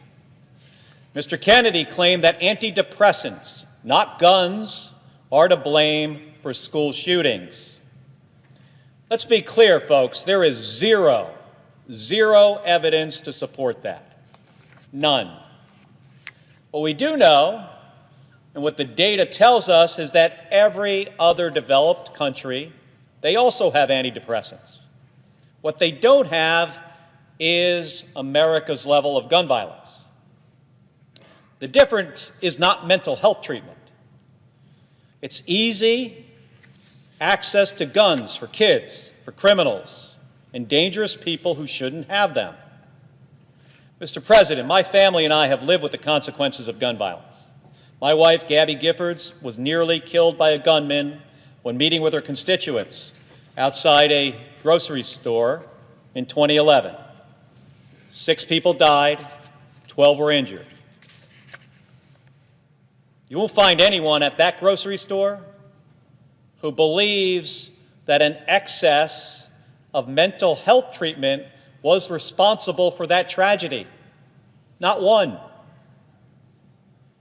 Gabby and I have sat in living rooms of parents who have lost their children in mass shootings. And we have fought for real common sense gun safety laws that can save lives.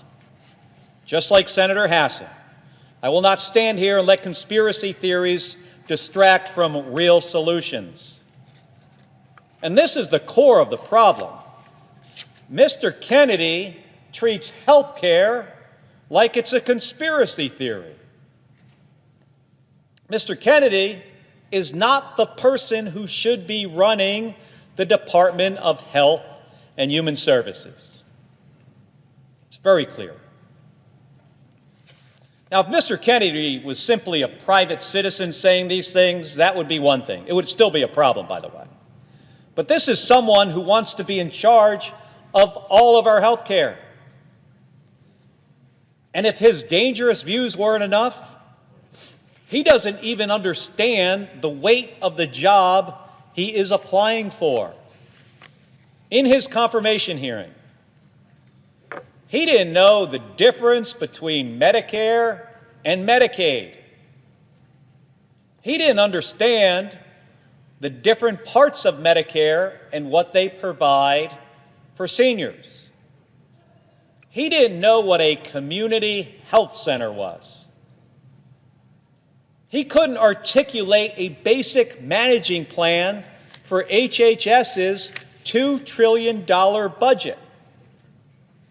He wouldn't answer as to whether he'll negotiate for lower drug prices for seniors. And that means if you're a senior with him in charge, you might see higher drug prices. Mr. Kennedy does not have a medical degree, and he has no experience, zero experience in healthcare policy. So this isn't just about bad ideas. It's about dangerous ideas and the fact that he is completely unprepared to do this job. We learned that at his confirmation hearing. We also learned Mr. Kennedy won't make decisions based on science, data, and facts, or what is best for our public health. Instead, he will do whatever President Trump tells him to do.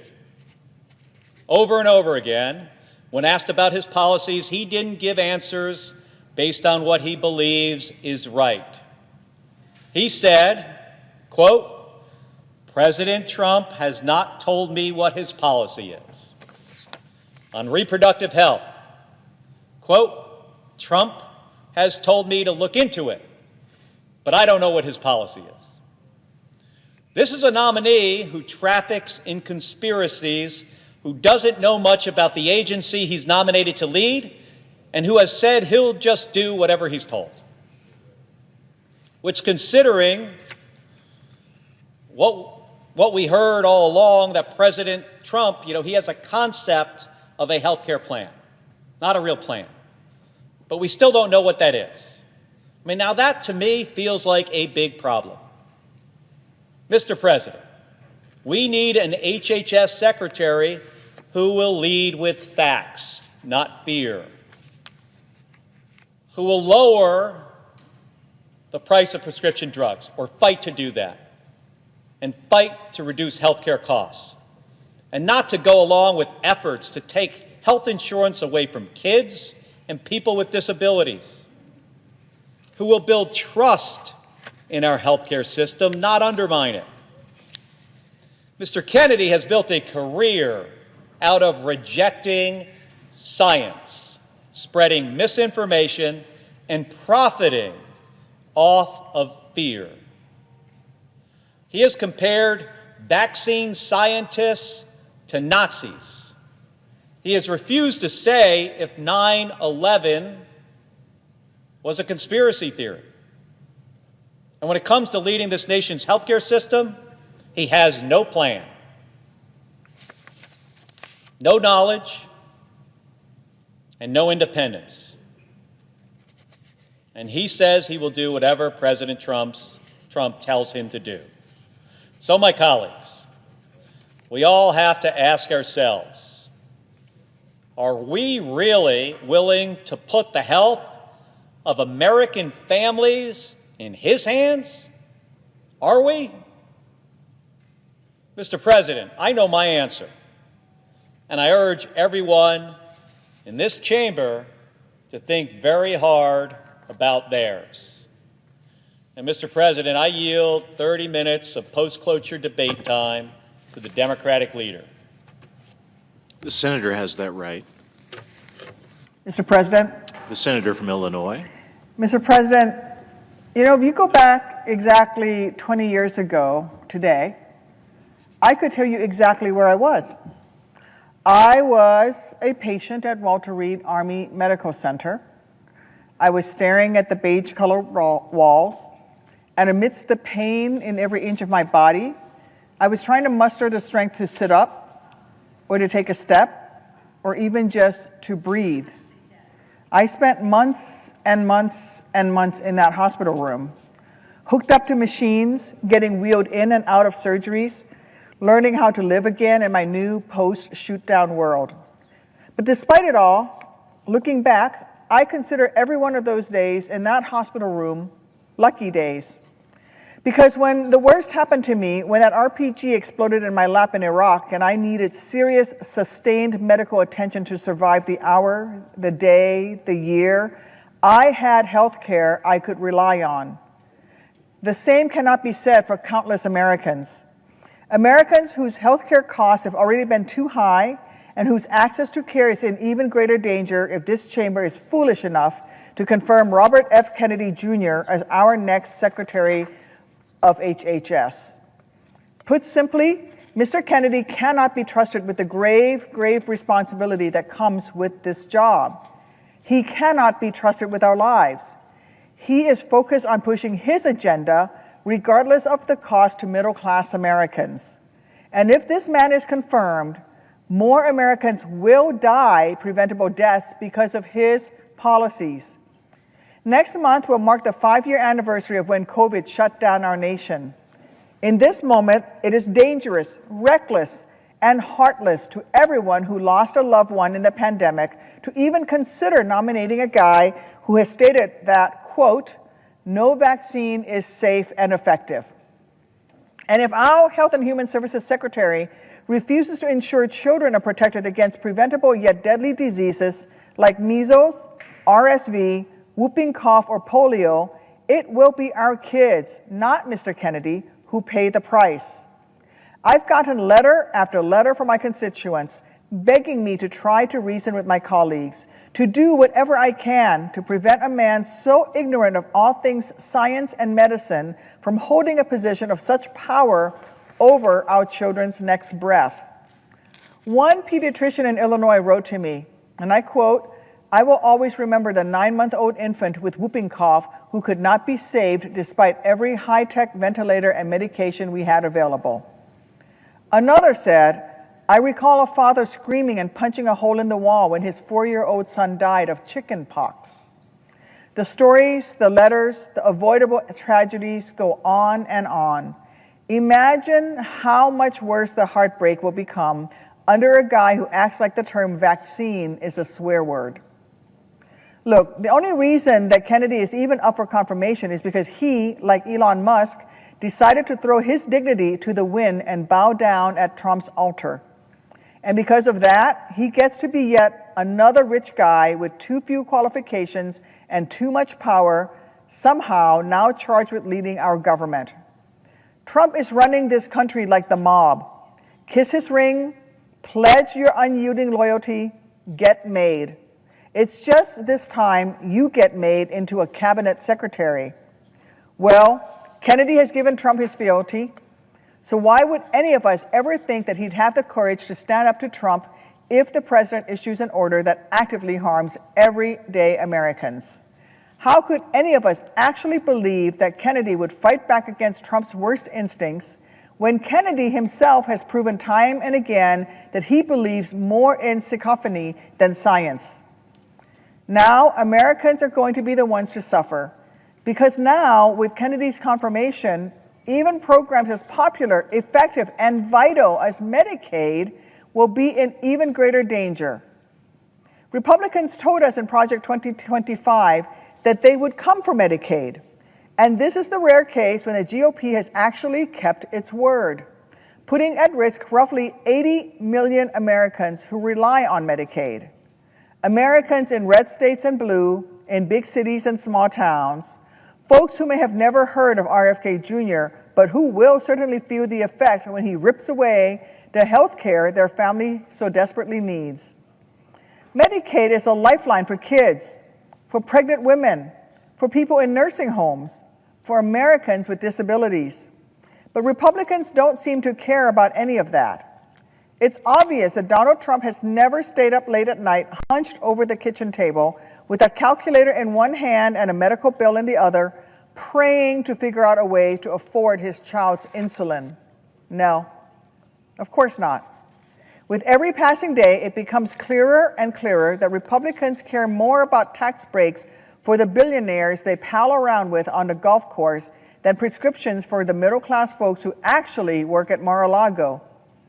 And while that teacher in Peoria lays awake at night trying to work out how she can afford her father's home care now that he can no longer get those services through Medicaid, while that new mom in Chicago who's just learned she has stage 3 cancer is trying to find a second job so she can afford both diapers for her newborn and her own chemotherapy, Donald Trump and Elon Musk will be too busy lining their already full pockets to care.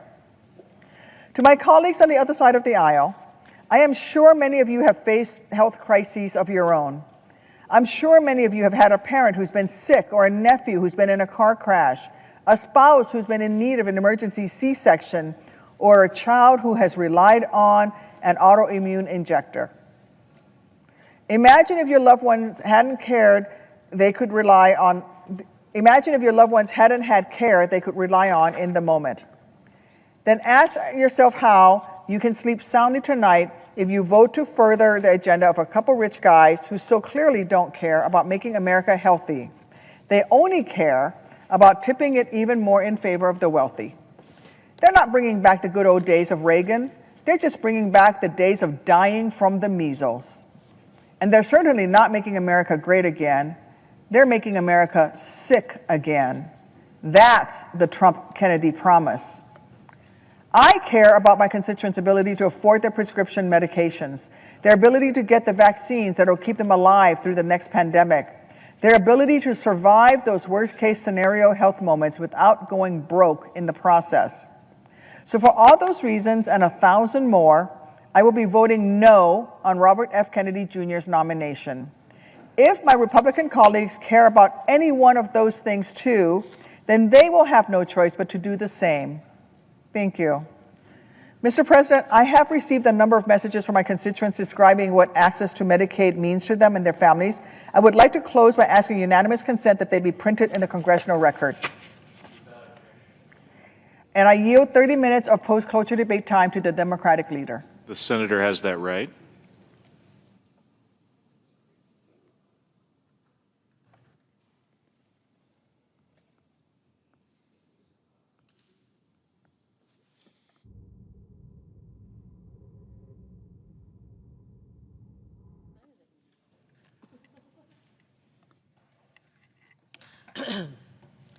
Mr. President. The senator from Nevada. Thank you, Mr. President. Today, we're here to discuss President Trump's nominee to lead the Department of Health and Human Services, Robert F. Kennedy, Jr. If confirmed, Mr. Kennedy would be in charge of a department with power to, well, regulate the food we eat, the medicines we take, and the vaccinations we depend upon.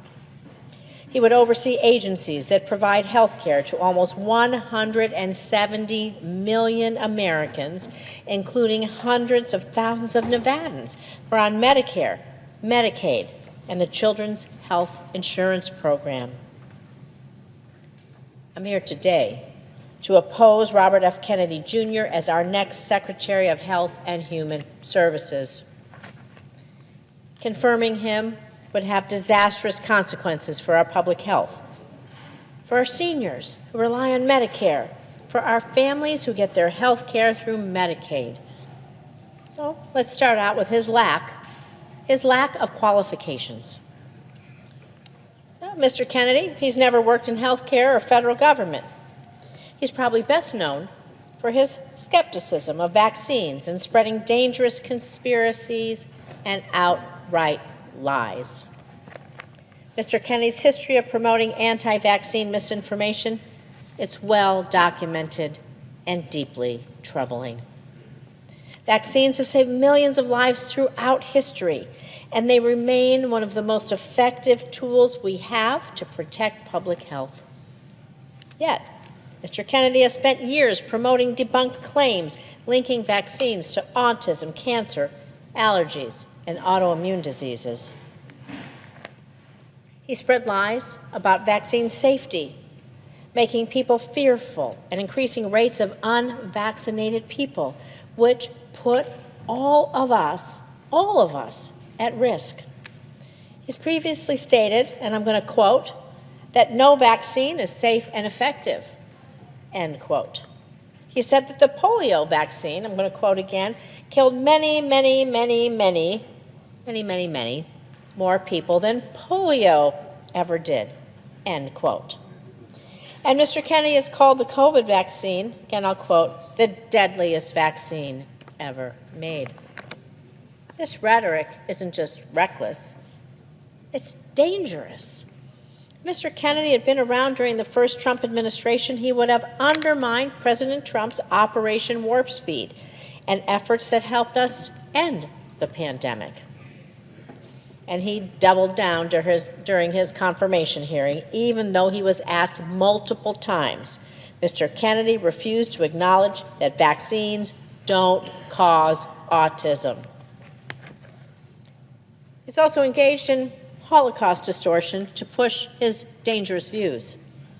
While attending an autism conference, he was asked why the CDC wasn't acknowledging autism as an epidemic. And he said, I'm going to quote again, these are his words, "To me, this is like Nazi death camps, what happened to these kids. I can't tell you why somebody would do something like that. I can't tell you why ordinary Germans participated in the Holocaust," end quote. And frankly, Mr. President, these aren't the words of someone you want to be in charge of America's public health. These are not the words of someone you want anywhere near the White House, anywhere near our health care, our safety. He's even gone so far as to falsely suggest that certain antidepressants are behind the rise in school shootings, and that certain chemicals in the water might be part of why more young people are identifying as transgender, neither of which is backed by any science.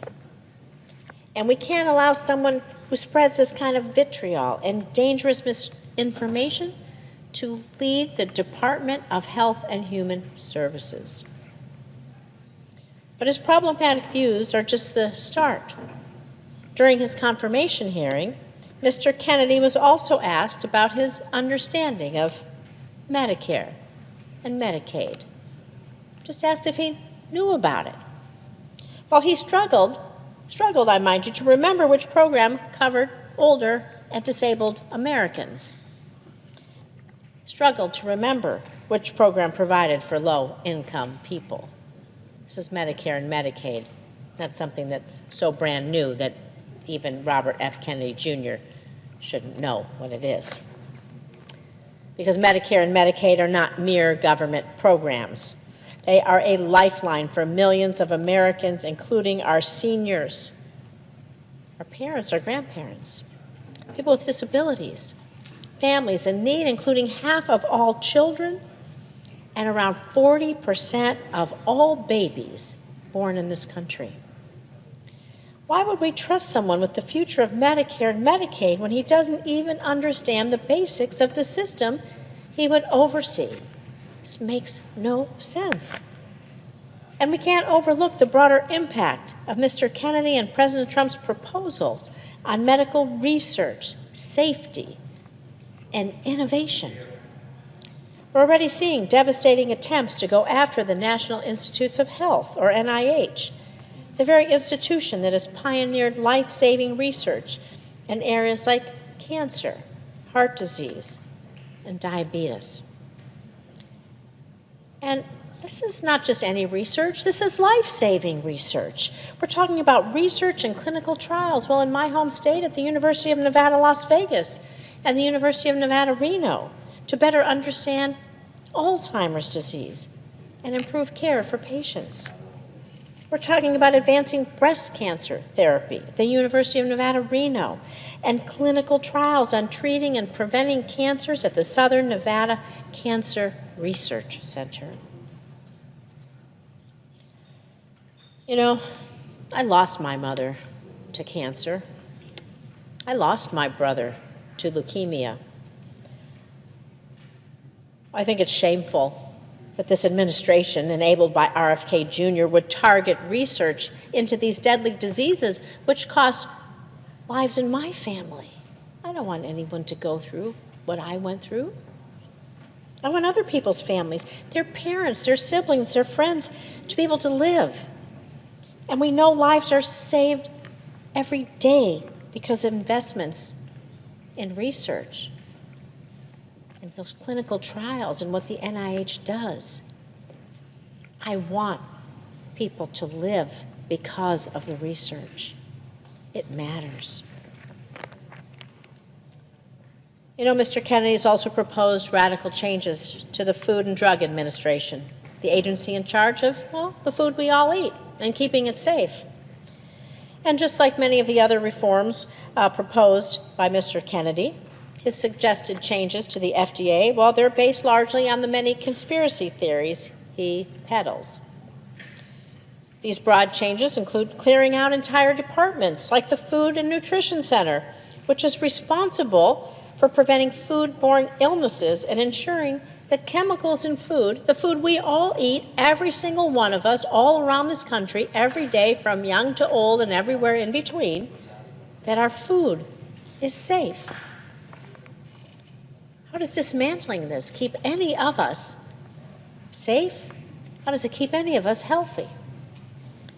Mr. Kennedy has an overarching plan to gut the funding for FDA, which will severely limit regulation and safe implementation, also of new drug trials, medications.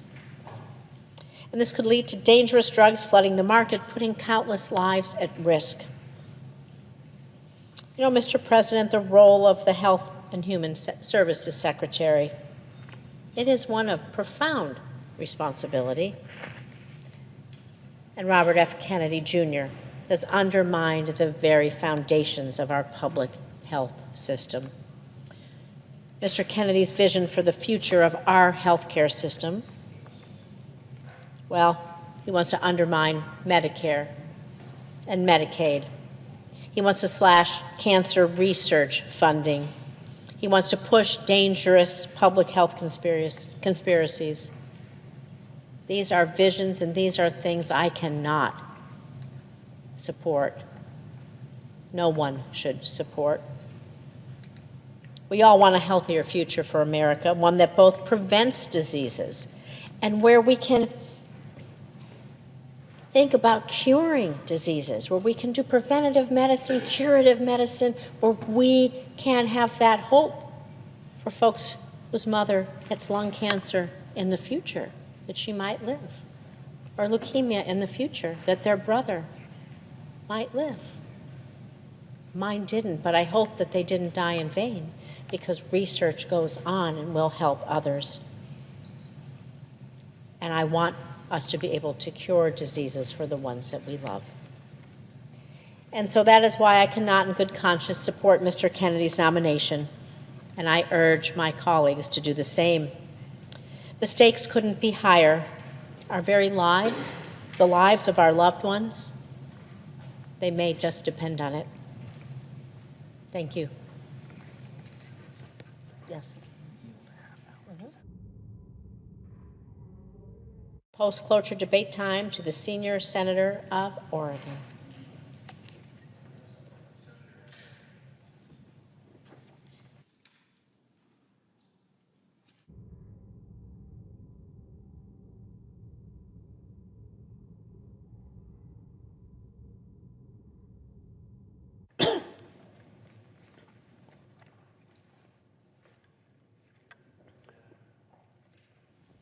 Mr. President. The senator from Massachusetts. Thank you, Mr. President. Mr. President, I stand here in strong opposition to the nomination of Robert F. Kennedy, Jr. to serve as the Secretary of Health and Human Resources for the United States of America. The American people know that our health care system is broken. Families have to work through too much health insurance red tape only to be denied care or forced to pay out of pocket. Medical debt is the leading cause of bankruptcy in the United States. Families are saddled with medical debt from prices that are too high and burdened by quality of care that is too low. When they need to get an appointment, they have to wait months, drive hours, or simply go without the care which they need. Pharmacies, hospitals, community health centers struggle to keep their doors open, and communities are watching health providers and workers burn out under the strain of a healthcare system that is increasingly being sold out to greedy investors and the billionaire class. The American people deserve a real healthcare system, not the current sick care system. And they deserve leadership which will recognize all of these problems and commit to solving them. Instead, Donald Trump and Elon Musk are only making things worse. To Elon Musk, move fast and break things is not in the United States Constitution. That's why these federal district court judges are stopping your actions.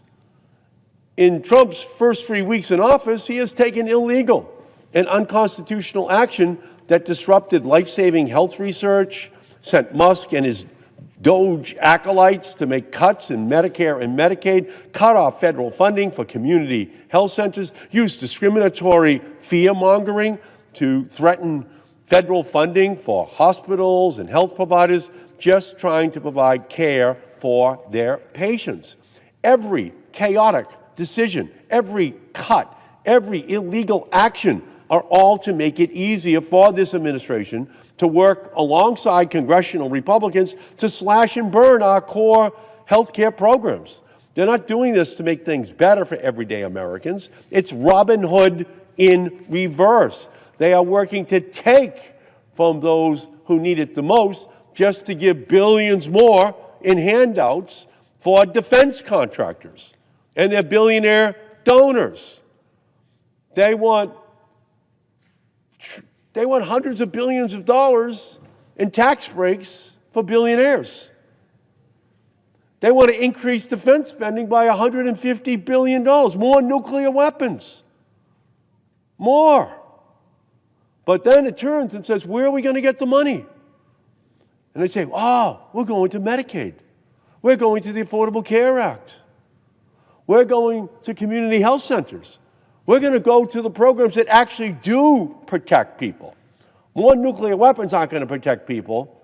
It's having access to the health care system that can help protect their families. Now, Trump and Musk and Republicans, they're going to call it efficiency, or they'll call it transparency, or they'll say it's just adding basic requirements to Medicaid.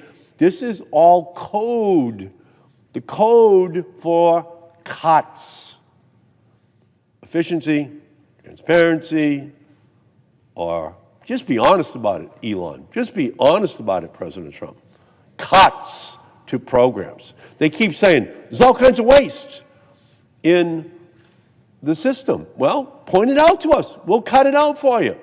Give us the list of the programs you want to have cut because they're waste, and we'll do it. But you want to know what they don't want to say? They don't want to say that they want to cut Medicaid. They don't want to say they want to cut clean air, clean water, the programs to protect ordinary people. They want to call it waste, and we're going to call it out for what it is, where they're going. They're going to the programs that help provide the health care for ordinary Americans.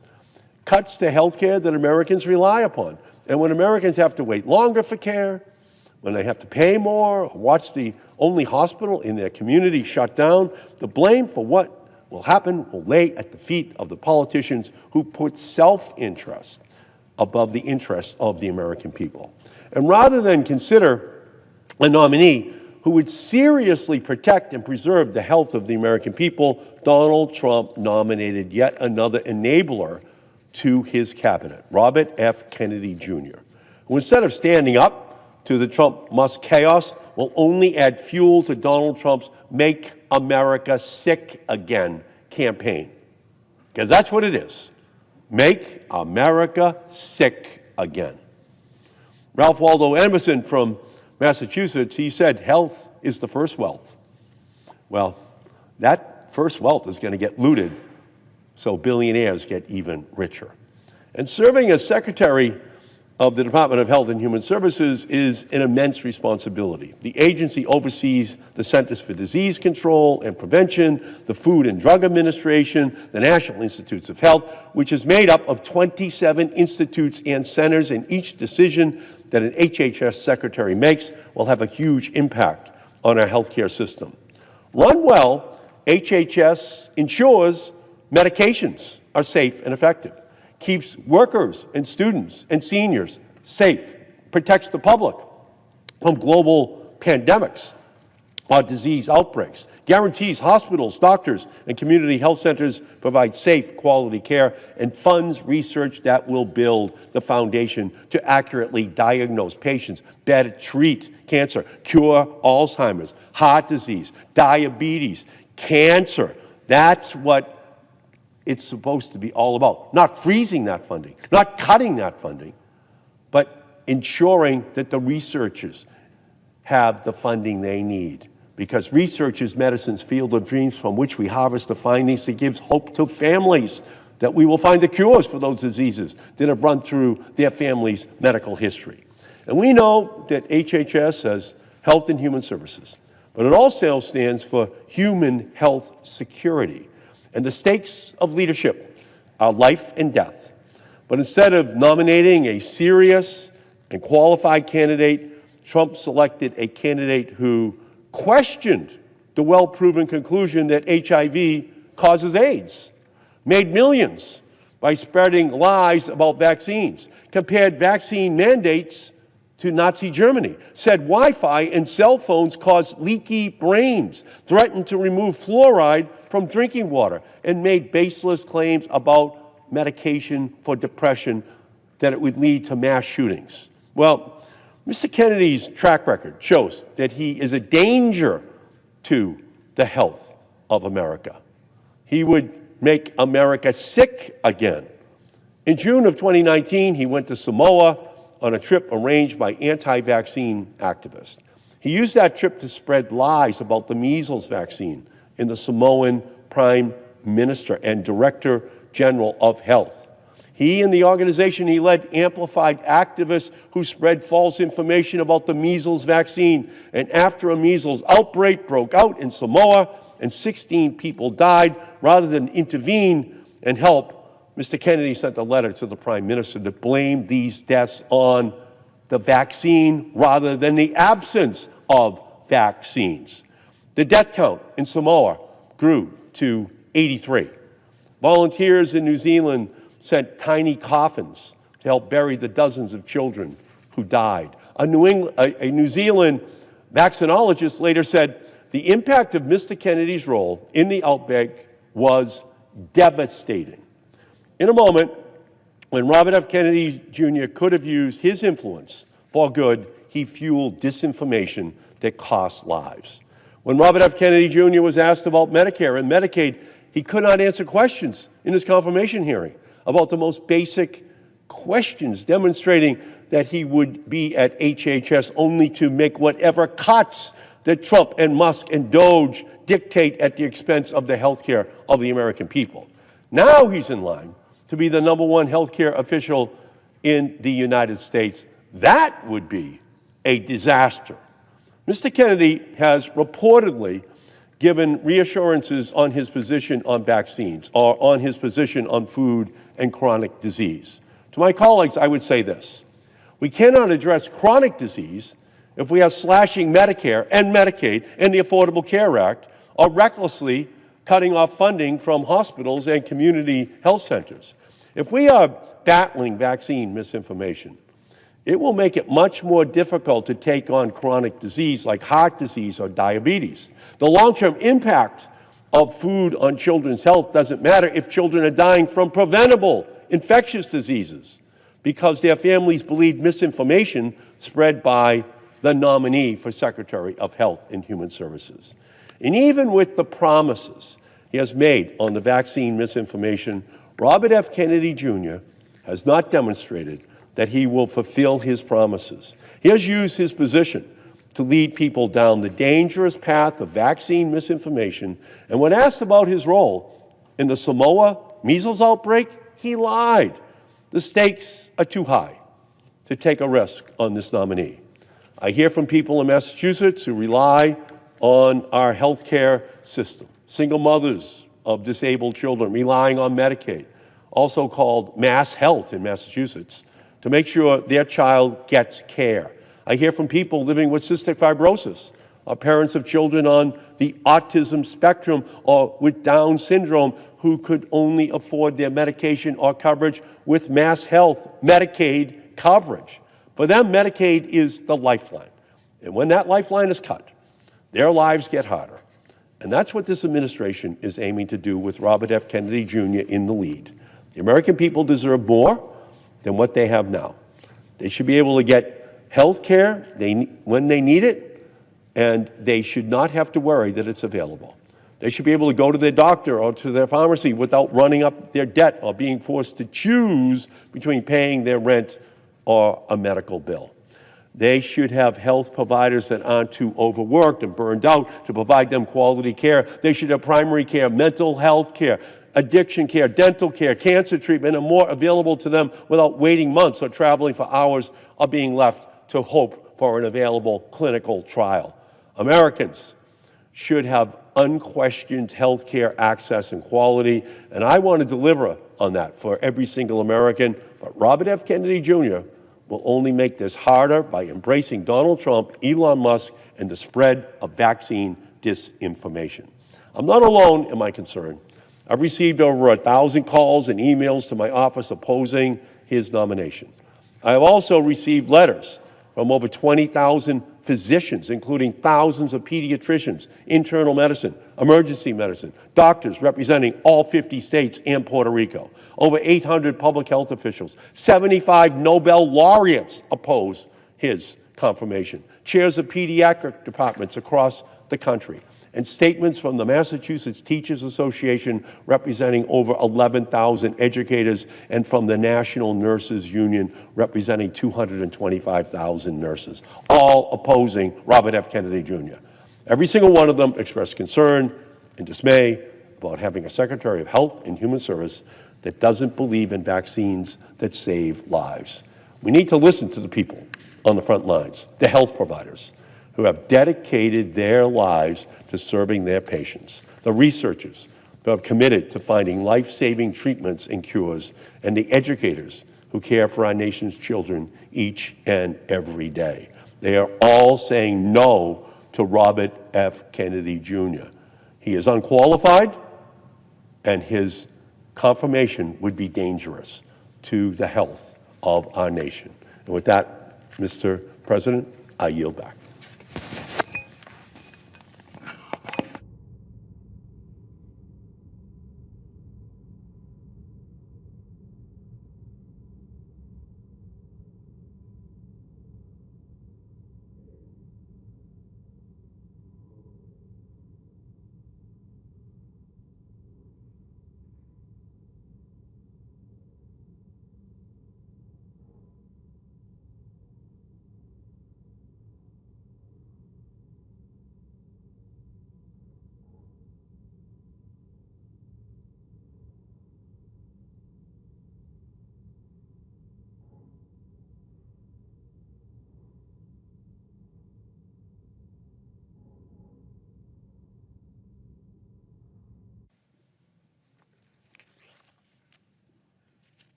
Mr. President. The senator from Connecticut. Mr. President, I come to the floor with sadness and anger because we are here to consider the nomination of a person who very tragically and unfortunately is unworthy and unqualified and unprepared for this position. And Robert F. Kennedy Jr. will, in fact, betray the trust and credibility of the office he's been nominated to fill. He has already shown that he lacks the trust in science and the adherence to the truth that is so important, because this office is fundamentally about advocating for public health, informing the public, speaking truth to the American people when there is so much misinformation and disinformation about what will keep Americans healthy and make them healthier. And he threatens literally to make America sick. Whether it's make America sick again or just make America sicker, the fact is he has supported conspiracy theories and distorted views of what is important in public health that threaten the American people. The Nobel laureates, the healthcare professionals, the members of his own family, and in a certain way, I would say if you have any question about Mr. Kennedy's qualifications, you should listen to Caroline Kennedy and her very powerful comments on his nomination. The fact is that her comments are an indictment. They are literally a warning against his nomination, stating that he is, quote, addicted to attention and power, and that he has already, quote, denigrated our healthcare system by championing beliefs that cost lives. Ultimately, the confirmation process so far has confirmed what we already know, that as a source of information, advocacy, and truth, he is less than Americans deserve. Americans deserve someone who believes in the Affordable Care Act and its premium tax credits that reduce healthcare costs for millions of Americans who otherwise would be left uninsured and unable to afford health care. Americans deserve a secretary who will advance research into life-saving medicines, treatments, and vaccination. He's not that person. Americans deserve a secretary who will protect Medicaid, which provides health care to nearly 1 million Connecticut residents, including 350,000 people. At the very least, someone who knows the difference between Medicaid and Medicare. He is not that person. And Americans deserve a secretary who will protect the sensitive health data of millions of people across the country. When the Department of Government Efficiency, which is an unregulated and potentially unsanctioned organization, gained access to millions of seniors' records at Medicare, Mr. Kennedy purposefully said nothing. And at the very least, we need someone who will stand up to President Trump when he spreads misinformation from the White House, someone who will stand up to him when he asks that his Secretary of Health and Human Services do something illegal or immoral. And clearly, Mr. Kennedy is not that person. There's a reason that he lacks support from all these professional organizations and is actively opposed by them, by healthcare professionals, Nobel laureates, and his own family. And that is that he fails the basic test of what Americans deserve, a secretary that believes in science and advances in modern medicine, a secretary who won't profit off the lies he tells about vaccines and science, a secretary who will not instigate fears of life-saving vaccinations, while at the same time ensuring that his own children are vaccinated and protected. A secretary who will protect women and reproductive rights, and someone who knows the difference between Medicare and Medicaid. The kind of leadership that is required from the Secretary of Health and Human Services has never been more important. And that truth-telling, advocacy, informing of the public is more vital than ever. Now, HHS is a massive department. The management challenges alone are fierce. He has no qualifications or experience that would justify his appointment. He would oversee health insurance for millions of people through Medicare, Medicaid, the Children's Health Insurance Program, and the Affordable Care Act. He's responsible for promoting the economic and social well-being of children and families, combating the opioid epidemic, and supporting people with disabilities and strengthening the nation's public health system and emergency response.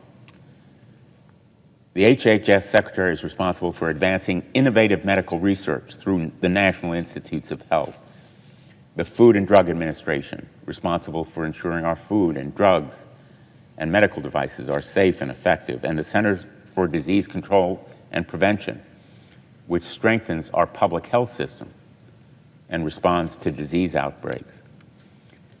This agency is a sprawling, massive, challenging management task. And his nomination has spotlighted not only his lack of experience in management, but also his long history of dangerous, delusional, and misguided beliefs that would be detrimental to the public, and in fact, a betrayal of public health. The focus has been on Mr. Kennedy's views on vaccinations and his public denial of well-recognized science. His really frightening views, which he has used to make money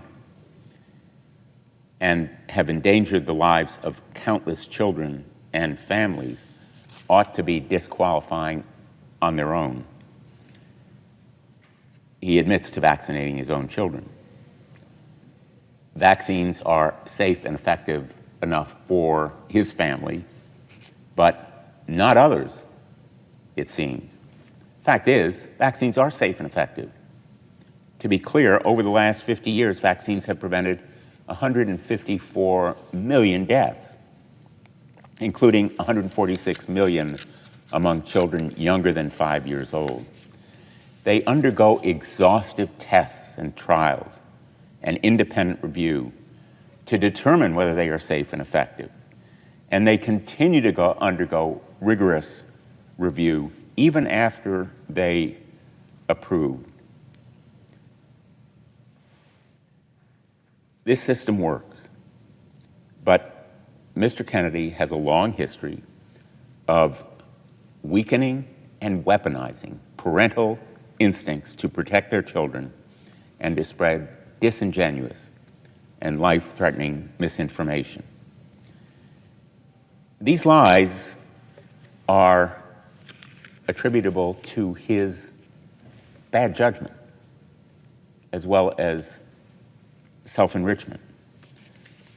Exactly the opposite of what a Secretary of HHS should exemplify. He supported the dangerous, unproven lie that African Americans can use weaker vaccine schedules because black people have stronger immune systems. This disgusting, appalling claim has been disavowed by the medical community and renounced by the authors of the studies that Mr. Kennedy has incorrectly cited in espousing these lies. But these lies exacerbate racism. And it is a weakness in our public health system that this racism may continue to exist. To exacerbate it threatens people's lives. The anti-vaccine group he founded has maintained that measles, mumps, and rubella vaccine is linked to higher rates of autism in black children. Again, flat-out lie, racialized comments that are intended to stoke fear in the public health system and exploit the very caution that many communities of color approach the healthcare system with. His lies will, again, exacerbate the clear disparities that exist in healthcare for different racial groups. And the inequity of those disparities is a glaring weakness in our current healthcare system. But he will be sprouting those kinds of disinformation, spouting on podcasts, espousing in the media as the highest ranking health official in our country. The notion that the public health of the nation, credibility, trust, truth-telling would be put in the hands of this man is truly frightening. Now, he's attempted to backtrack since his nomination. He's claiming he's not anti-vaccine, but when he was asked point blank, under oath during confirmation hearings, in effect, he ducked and dodged. Some of my colleagues have claimed that Mr. Kennedy privately told them he'll work with existing vaccine approvals and safety networks, and that he won't undermine vaccines in his role overseeing them. In private, that's what he said. Why wouldn't he make these commitments during public confirmation hearings? Why couldn't he make them when he was under oath? The threat is that he will do exactly the contrary. The American people deserve more than backdoor, private, confidential conversations and quiet promises about what the HHS secretary will do. And the fact is, he has pushed these kinds of debunked theories linking childhood vaccinations to autism, claiming that COVID-19 vaccines were weaponized against specific ethnic and socioeconomic groups, and profiting off lawsuits against life-saving vaccines that prevent deadly diseases like cervical cancer, measles, tetanus, and chickenpox. There is no argument from me that there needs to be testing and review and clinical trials for vaccines to be proven safe and effective. But once those tests and trials and independent review take place and are judged to be sufficient to show a vaccine is safe and effective, undermining them is simply contrary to public health. Now, Mr. Kennedy would also threaten reproductive care and reproductive freedom. During his 2024 presidential campaign, he consistently downplayed the importance of reproductive health, claiming that abortion was, quote, just a little issue, end quote. Abortion was hardly a little issue for women across the country, especially women who have literally died or come close to death as a result of denial of this essential health care and freedom. The Americans deserve a Secretary of Health and Human Services who respects women and who works against politicians telling women what they can do with their bodies. and trust women to make decisions about what is right for them. The HHS Secretary, as a matter of fact, oversees the Emergency Medical Treatment and Labor Act, a federal law that mandates that women who need emergency care are entitled to it, whether that emergency care be an abortion or some other treatment. When he was asked if a woman bleeding out in an emergency room is entitled to emergency care under this law, Mr. Kennedy responded, quote, "I don't know," end quote. You should know, whether sheer incompetence, utter confusion, or just an unwillingness to agree to uphold federal laws protecting women. That comment and response alone should be disqualifying. It's dangerous, and confirming him in this position could be deadly to women who depend on that program. He's refused to say that he'll protect access to medication abortion. Instead, he has said he would reevaluate the drug. Now, this drug has been safely and effectively used by millions of women for decades. His response is code for making it harder to access or ban it altogether. He won't commit to protecting women who need emergency medical care.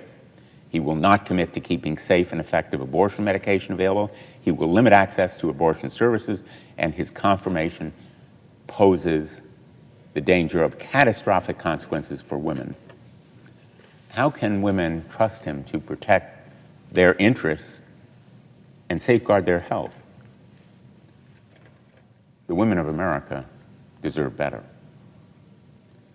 Mr. Kennedy has a long history of making baseless and damaging claims about the LGBTQ+ community, including the absurd lie that environmental chemical exposure somehow causes children to become gay or transgender. Boggles the mind. Incredibly dangerous to the health and safety of LGBTQ+ youth. But it is his stated belief, or it has been at various times in the past, and adding to those harmful ideas is his belief that HIV does not cause AIDS.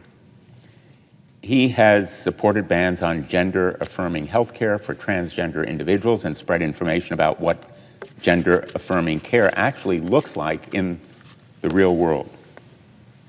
And if he continues to spread this unscientific rhetoric as Secretary of HHS, he will cost people's lives. Members of the LGBTQ community already experience significant health disparities, and Mr. Kennedy's false views on health, sexual orientation, and gender identity would make these disparities, like racial disparities, even worse. To serve in this position, Mr. Kennedy need not be the world's greatest scientist or the most erudite professor or the most astute researcher, but he needs to have a respect for science and medical professionals. He lacks it. He made abundantly clear during his confirmation hearing he has none of those qualities. And in fact, demonstrated an inadequate understanding of the very programs that he is supposed to be administering if he's confirmed, like Medicare and Medicaid. You know, we have reviewed a lot of nominees as senators, and we know that they're prepared, they're extensively murder boarded, as they say, ask questions in preparation. You would expect that the nominee to be HHS Secretary would understand the difference between two of the most important and largest health insurance programs in the country that serve millions of Americans every day. He didn't. The American people deserve better. his decisions, if he is confirmed, will have long-lasting impacts, and he lacks the expertise to lead this agency and lead Americans as an advocate, as an informer, as a truth teller.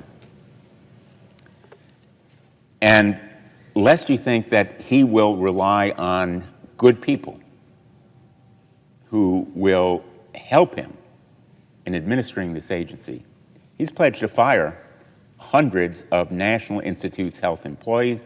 He told the Food and Drug Administration workers to, quote, pack their bags, end quote, and he'd like to clear entire departments of the federal government, including the nutrition department at the FDA.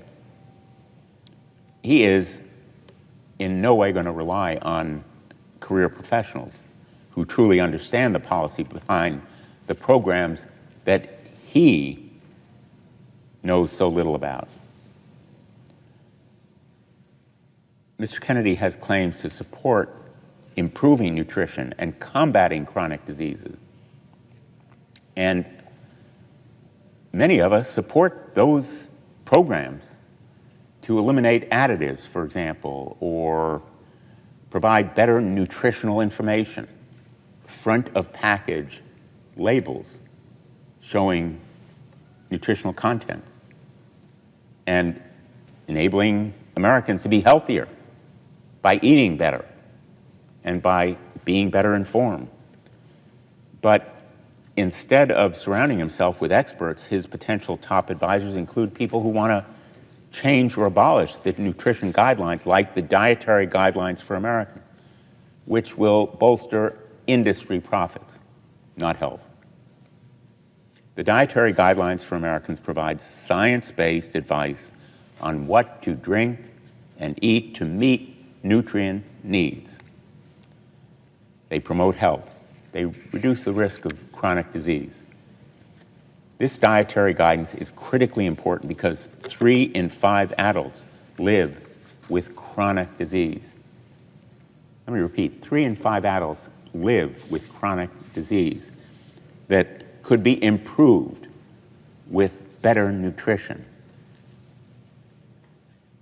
And it informs all federal nutrition programs, meaning that these dietary guidelines impact 1 in 4 Americans through programs like the National School Lunch Program, the Supplemental Nutrition Assistance Program, known as SNAP, the Child and Adult Care Food Program. These programs follow those dietary guidelines because they are based on science. But Mr. Kennedy lacks respect for science. The fact that he espouses better nutrition isn't translated into real-world support for action that benefits Americans. His opposition to those guidelines benefits the food industry. Having a science denier surrounded by potentially lobbyists at the helm of this agency is not going to make Americans healthy. Again, it is going to make them sicker. It is going to potentially sell them out for profit. I'm disappointed that we're here, as I said at the outset, to be considering someone who is so deeply unqualified and unprepared for a position that is an enormous potential opportunity to improve the health of America.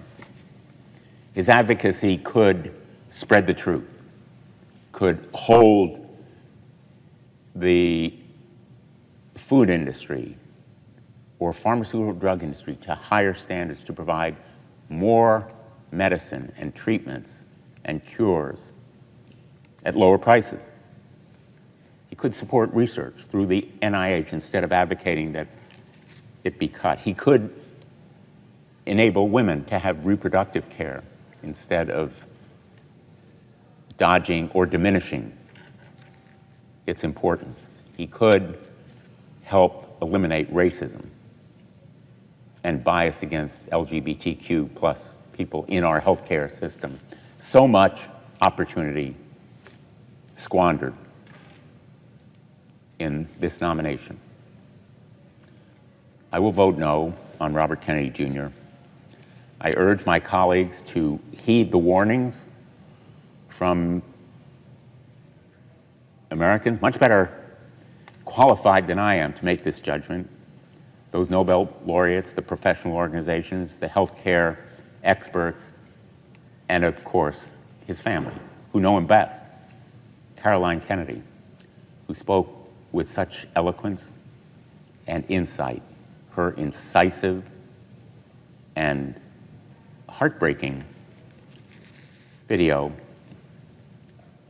should be watched by everyone who is about to vote on this nomination.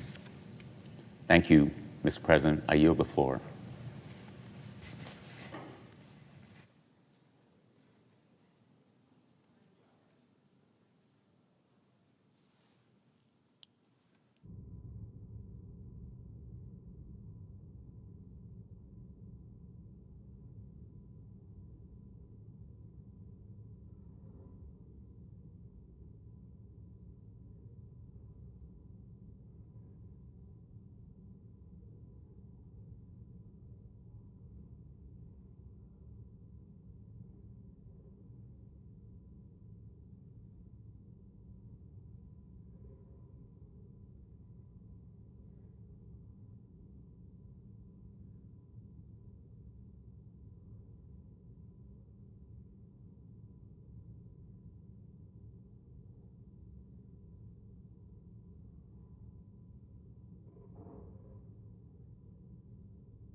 Mr. President.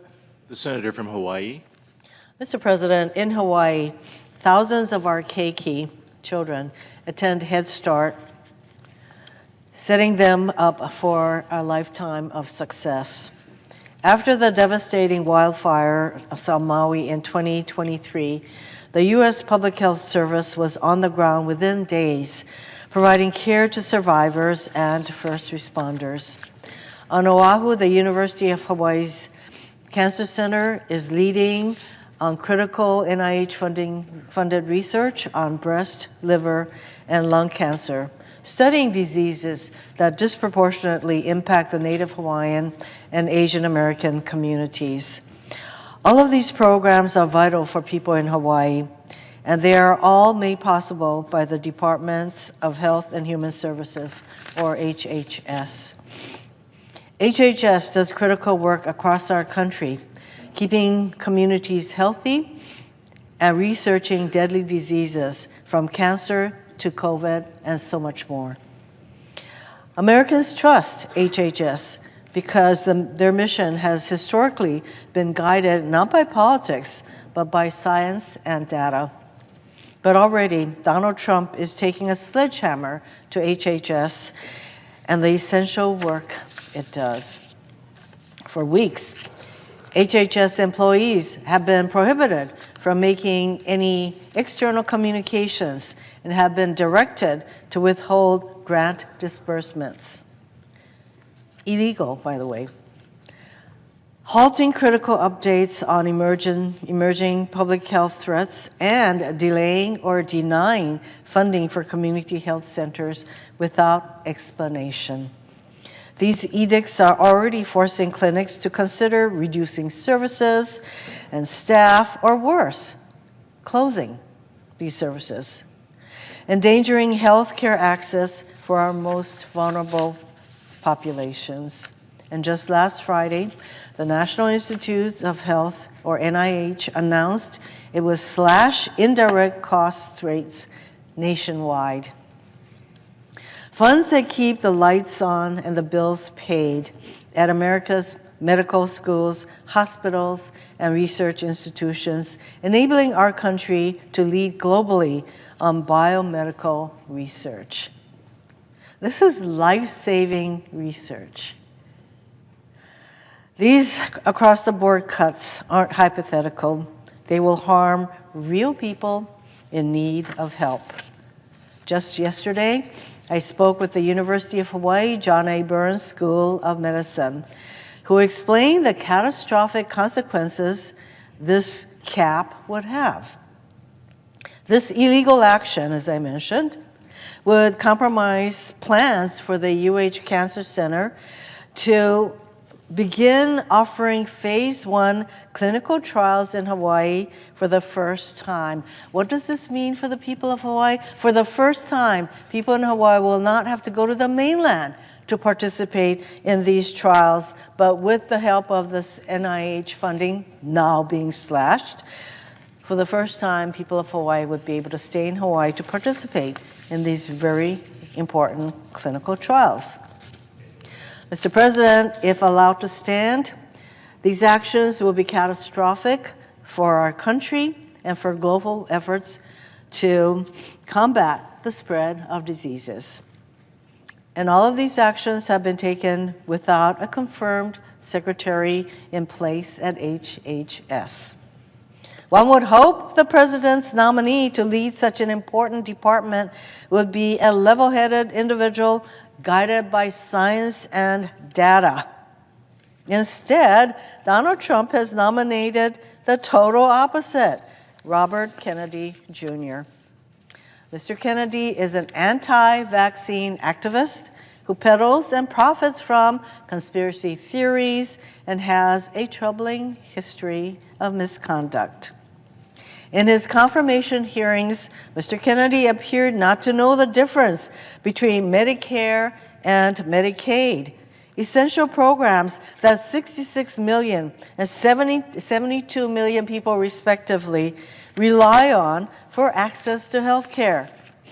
Mr. Kennedy purports to be a proponent of bodily autonomy when it comes to vaccines, as if we know better than scientists about the efficacy and safety of medical treatments. But Mr. Kennedy's commitment to bodily autonomy suddenly flies out the window when it comes to women's right to control our own bodies. He has shown he'll do Donald Trump's bidding in his war on women and our freedom. Where's our bodily autonomy? As they work to reverse the FDA's approval of mifepristone, which has been used safely for medication abortion for more than 20 years. So much for bodily autonomy. And it's clear Mr. Kennedy will be guided not by science, but by the conspiracy theories he's pursued for decades on vaccines, raw milk, stem cell treatment, and much more. Vaccines are a modern miracle that have saved an estimated 154 million lives and enabled us to all but eradicate diseases like polio and smallpox. But due to the activism of conspiracy theorists like Mr. Kennedy, public trust in vaccines have eroded, endangering countless lives and threatening the herd immunity that protects us all. Mr. President, I grew up in rural Japan where we didn't have widespread access to most vaccines. As a child, I remember getting measles, mumps, whooping cough. When one kid in our village got sick, it just spread like wildfire in our village, and all the kids got sick. I know what it means to be vaccinated. To willingly submit our children to such a fate, like what happened to us and me in Japan, would be cruel, counterproductive, and deadly. But Mr. Kennedy seems not to care about those impacts. Mr. President, we all agree there are things we can do to make our country healthier. And I stand ready to work with my colleagues to do that important work. But eliminating access to health care, promoting conspiracy theories, firing researchers, and undermining evidence-based policymaking will do nothing to make us healthier. It will instead unleash chaos on patients, providers, and countless other Americans who rely on the services, funding, and research emanating from HHS. Mr. Kennedy will not make America healthy again, yet another empty slogan. He will, in fact, instead, make us less healthy, less safe, and less prosperous. We know this because it's exactly what happened in Samoa after misinformation about vaccines, pushed in part by Mr. Kennedy, led to a deadly measles outbreak there. Hawaii's Governor, Josh Green, is also a physician, and he traveled to Samoa at the invitation of the country's health minister to help stem the consequences of this deadly misinformation. He recently wrote about his experiences in an op-ed in the New York Times, and I'd like to read portions of that op-ed now. Our governor wrote, quote, "When vaccination rates fall, preventable diseases can gain a foothold and pose a new danger. And that's precisely what happened in Samoa after misinformation spread by anti-vaccine activists eroded trust in vaccines and led to the 2019 outbreak. Thousands of preventable cases of measles sprang up, leading to the deaths of 83 people, mostly children. One of the most prominent voices behind the anti-vaccine campaign was Robert F. Kennedy, Jr. Governor Green goes on to say that we witnessed the deadly consequences of the anti-vaccine campaign. We arrived at one home just minutes after a toddler girl had died from measles, her mother bursting into tears as we approached. The child was lying on a makeshift bed in the middle of the family's one-room house, her face still red from fever. I put my hands on her face and could feel the warmth in her skin, but her eyes were fixed and glazed over. My stethoscope confirmed she was no longer breathing." Governor Green went on to write, "Mr. Kennedy and others fanned the flames of fear with misinformation. The people of Samoa shared with me that they got very little news from outside their community, but that in the months before the 2019 epidemic, they were bombarded with social media posts claiming that vaccinations were unsafe and would harm or even kill their children. Activists from other countries, including Mr. Kennedy, claimed vaccines were dangerous. Many Samoans were afraid to vaccinate their children, and by late 2019, the epidemic was raging, overwhelming Samoa's national healthcare system." Governor Green concluded by saying, "As we look to the future, the possibility of his being confirmed," he's talking about Robert Kennedy, "being confirmed as the Secretary of Health and Human Services is cause for grave concern. I worry he would jeopardize half a century of progress and success gained by the United States as a result of vaccination programs. Too much depend on our commitment to truth and the life-saving power of vaccines to entrust Mr. Kennedy with the direction of these programs. Our children's lives depend on it." I thank the governor for his service to the people of Samoa, for so eloquently describing what's at stake with Mr. Kennedy's nomination. Our governor was so concerned that he recently traveled all the way from Hawaii to Washington, D.C. to speak to as many senators that he could directly about what's at stake. Governor Green was that concerned about what this nominee could do to HHS. During his confirmation hearing, Mr. Kennedy had the opportunity to take responsibility for his role in Samoa's measles outbreak. Instead, he stuck to his old tricks, blaming vaccines and spreading misinformation. Governor Green is correct. Our children's lives depend on our commitment to vaccinations, and all of our lives depend on the science and research done by HHS. Mr. Kennedy poses a dire threat to that science and indeed to the American people. For those reasons, I urge my colleagues to vote no on his forthcoming nomination. I yield back.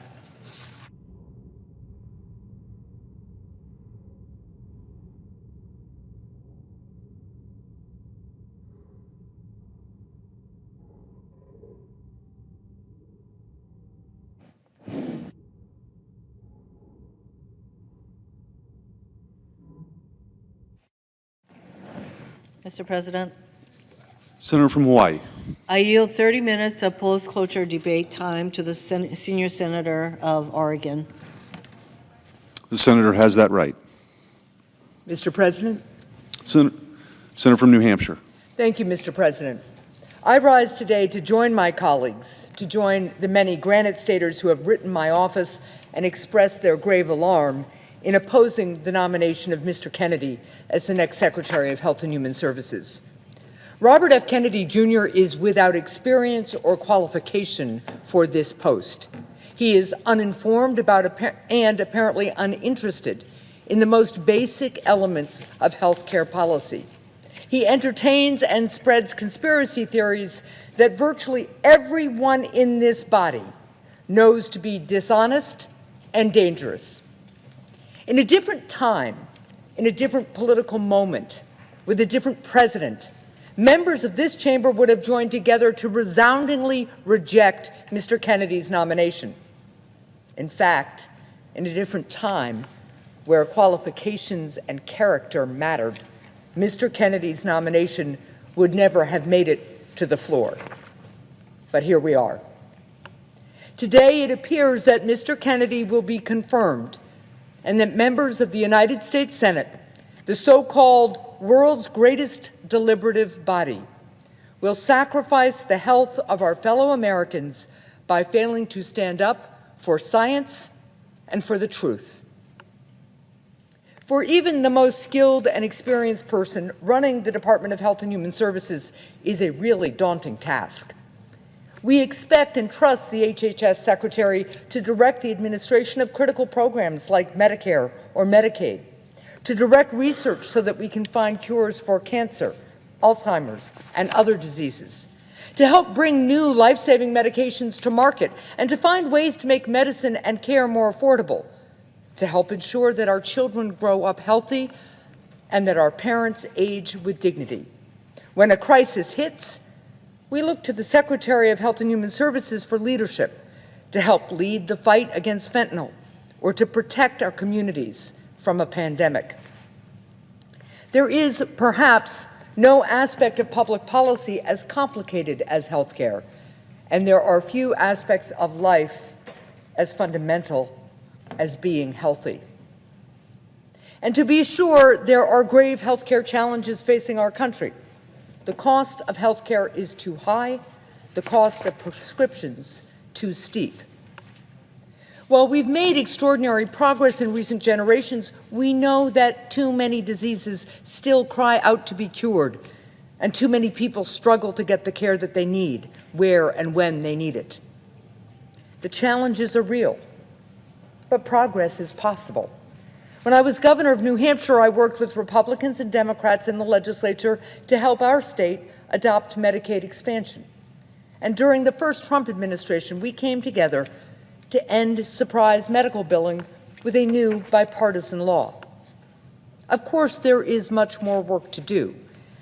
The point is that when we work together embrace common sense solutions, and have the right leadership, we can forge progress. But it takes hard work. It takes seriousness to tackle a challenge as daunting as healthcare. It takes experience, talent, and ability. We're talking about the health of our country and of our children. This is a job that requires us to search far and wide across our country to find the right person, someone who is informed, capable, and forthright, someone who has a proven track record of leadership, and someone willing to tell the truth in service to the goal of helping every American to be healthy. Instead, the President of the United States offered us Mr. Kennedy. It's entirely unclear to me what qualifications Mr. Kennedy brings to this office. He's never run an organization or a business even 1/100th of the size of the Department of Health and Human Services. He has no background in medicine, science, health policy, or government. Most concerning, though, is his complete and utter lack of even the most basic knowledge of the department he is supposed to lead, or the health policy debates and challenges that our country has been grappling with over the last several decades. It's not simply that we have been asked to hope that Mr. Kennedy learns on the job. It's not simply that we're being asked to grade Mr. Kennedy on a curve. It's worse than that, because even for his confirmation hearings, Mr. Kennedy couldn't be bothered to even do his homework. During his confirmation hearing, I asked Mr. Kennedy some fairly basic questions about Medicare and Medicaid, the most well-known health programs overseen by the department he seeks to lead, programs which tens of millions of Americans count on for their care. He couldn't accurately identify a single part of Medicare. He got every question I asked wrong. When it comes to Medicaid, which among other things provides coverage for about half of the births in the United States, he wrongly said it was fully federally funded, which it isn't. Let me be clear, the administration is asking the American people to place these critical health programs in the hands of a man who has no idea what they even are. That's a big ask. And it's an ask we wouldn't make of our own constituents. No one in this body would hire even an entry-level healthcare staffer who did not understand the basics of Medicaid and Medicare. Why should we exercise a different, weaker standard for the person who's supposed to be in charge of both? Why, with this administration, does the bar go even lower when the office becomes even higher? If Mr. Kennedy cannot be bothered to learn the basics about Medicare and Medicaid, he will certainly not bother to stand up for them. This administration has made clear that it is willing to gut Medicaid in order to pay for tax breaks for billionaires. The President's new director of the Office of Management and Budget has in fact proposed that the administration cut Medicaid, a program that provides health insurance coverage for approximately 80 million Americans, by more than 1/3. Does anyone think that Mr. Kennedy will be a voice of reason, that he will speak out on behalf of American families and make the case for saving Medicare or Medicaid? He can't even describe what they are. Mr. Kennedy is an intelligent and educated man, but education and intelligence aren't a substitute for taking the job seriously. If Mr. Kennedy were in the running for a different post, his failure to understand the basics of our healthcare system might not be relevant. But it so happens to be the American people's great misfortune that he is in fact being called to serve as the highest public health official in our land. Mr. Kennedy's lack of qualifications and knowledge about healthcare have real consequences. If confirmed, his lack of preparation, experience, and interest in America's healthcare will leave our country worse off. Our people will be less healthy. And nobody will feel Mr. Kennedy's careless disregard for the magnitude of his position more than America's women. When I was initially considering Mr. Kennedy's nomination, one mark in his favor was his long record of advocacy on behalf of a woman's fundamental freedom to make her own health decisions. When Mr. Kennedy was in New Hampshire campaigning for president, he told Granite Staters, quote, "I'm pro-choice. I don't think the government has any business telling people what to do with their bodies," close quote. But since he came out in support of President Trump, Mr. Kennedy has made a remarkable discovery. He decided at the age of 71 that his long-held belief in reproductive freedom for women was wrong. All of his principles about women making their own choices were suddenly no longer true. Instead, as the nation's leading public health official, he has said that he will faithfully and enthusiastically carry out the anti-choice policies of an administration that continues to dedicate itself to undermining and taking away a woman's fundamental freedom. This isn't a hypothetical issue. In his confirmation hearing, Mr. Kennedy said that he and the Trump administration would be examining the safety of the drug mifepristone, which is used for abortions and in miscarriage care. During the hearing, I showed Mr. Kennedy study after study, stacks, hundreds of pages of research done over the course of decades, all of which demonstrate the safety of this medication. Let me be clear, the safety has been proven. If Mr. Kennedy and the Trump administration continue to persist in studying a drug that is proven to be safe, it's clear that their objection is not with a lack of research. Their objection is to the result of that research. So they want to sow doubt about it. They want to sow confusion. And once they do, they will hide behind the very doubt that they've created as a reason for denying women the most basic of human freedoms, bodily autonomy. And Mr. Kennedy, having sold out his pro-choice principles, will surely help in that effort. He certainly will not stand in the way of it. The debate about reproductive freedom is fundamentally a debate about whether one believes in the basic promise of our Declaration of Independence, that all of us are free and equal. The question for Mr. Kennedy and all those who would deny women this basic freedom is whether they believe that women have the capacity and judgment to make their own health care and reproductive decisions just as men do. Make no mistake, Mr. Kennedy did not have a miraculous conversion, something like the Apostle Paul's on the road to Damascus, on this issue. He just made a cold-blooded, expedient choice to cut a path to power. He decided that the freedom of women was a small price to pay in order to be able to call himself a cabinet secretary. I have had good faith disagreements with friends and colleagues on the issue of abortion. But Mr. Kennedy is different. Mr. Kennedy has spent his lifetime arguing for a woman's reproductive freedom.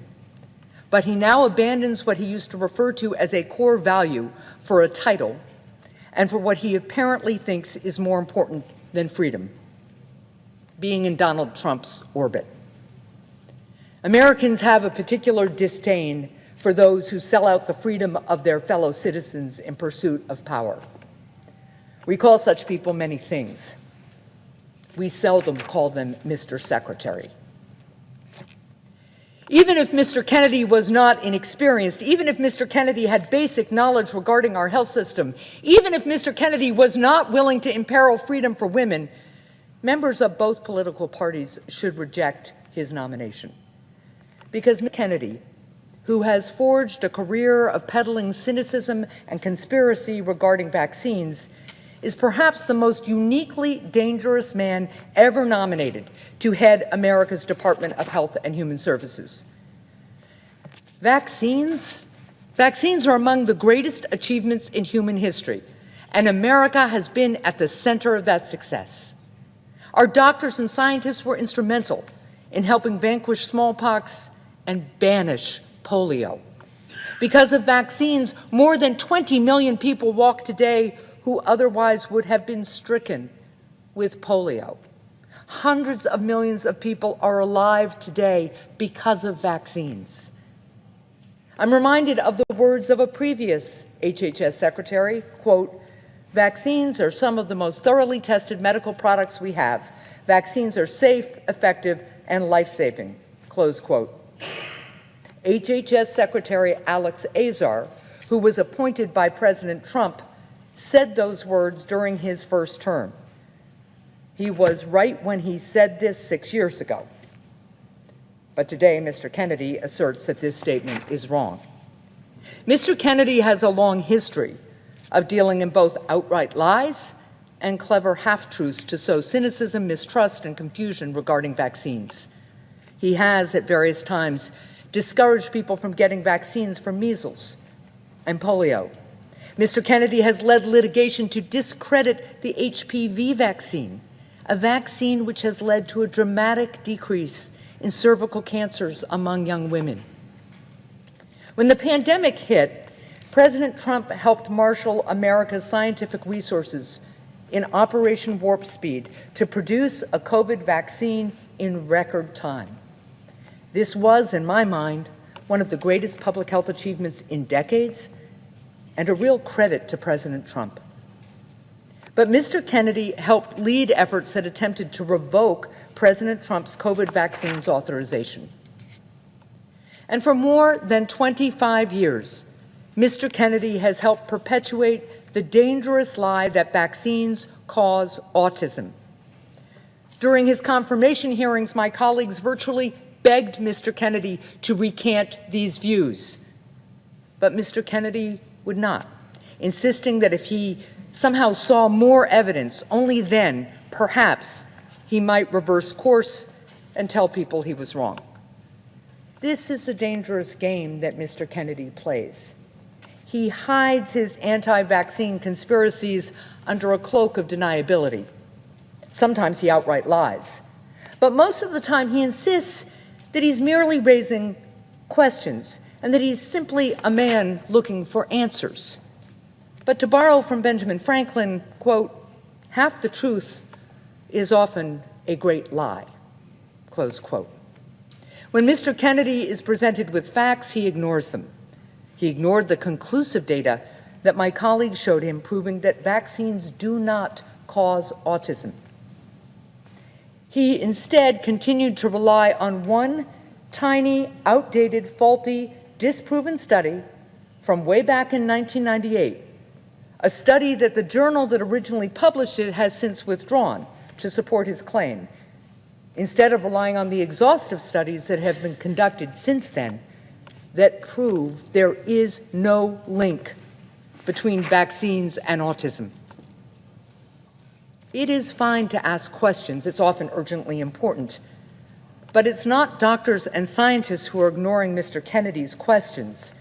It is Mr. Kennedy who is ignoring their answers.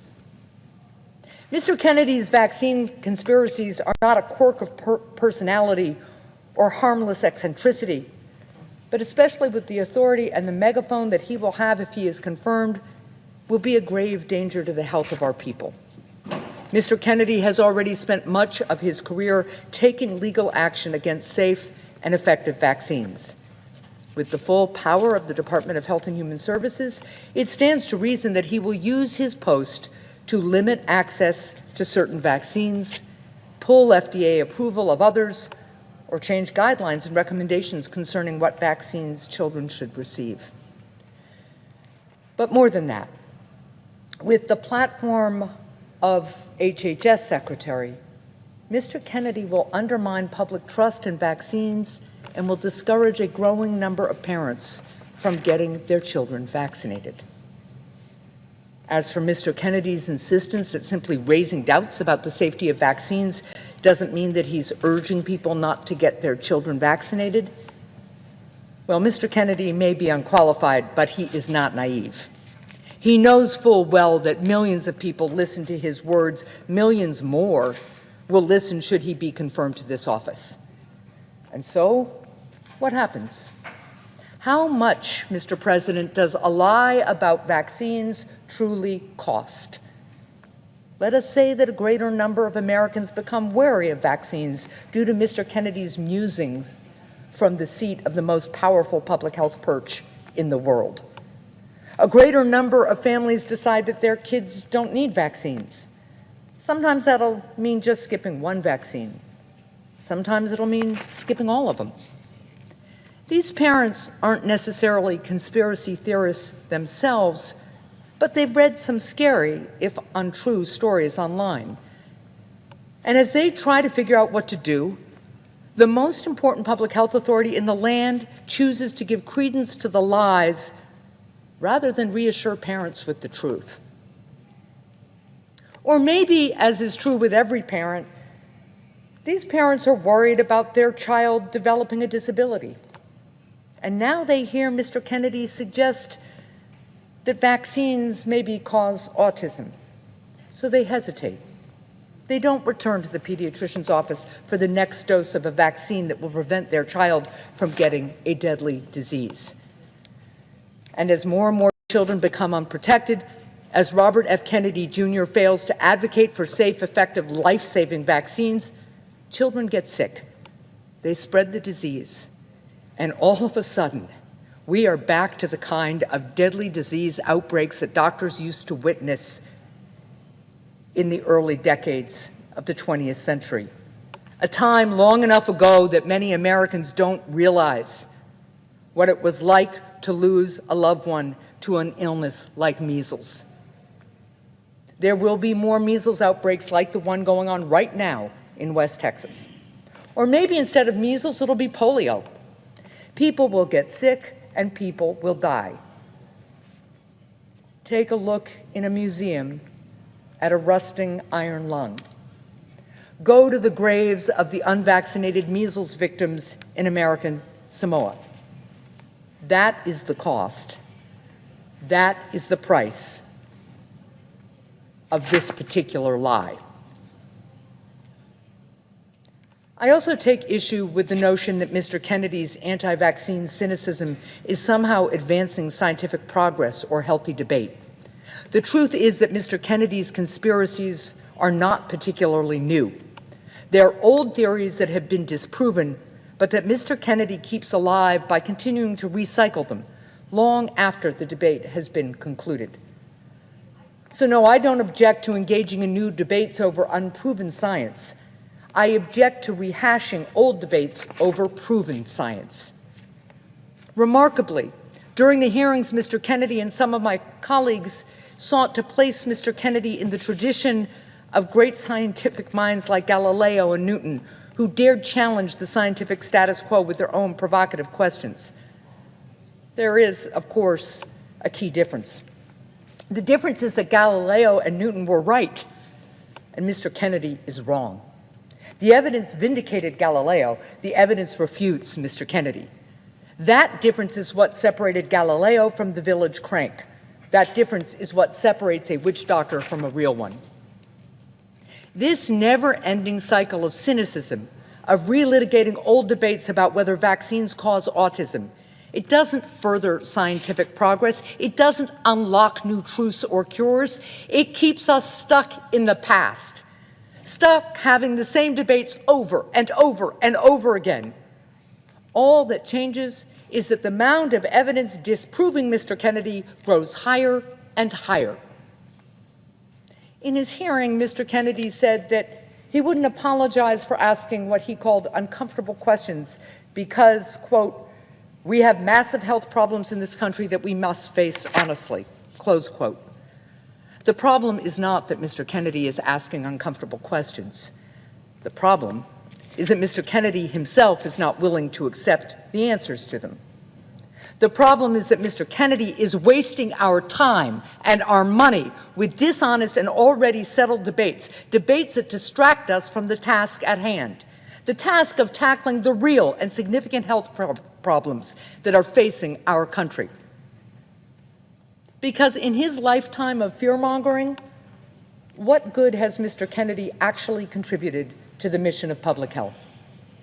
Mr. Kennedy says he wishes to make America healthy again. But when Mr. Kennedy suggested that the polio vaccine gave people cancer, what child did he make healthier? Mr. Kennedy says he's trying to promote vigorous scientific debate. When Mr. Kennedy suggested that the United States of America developed Lyme disease as a bioweapon, what medical breakthrough did that yield? What disease did he help cure then?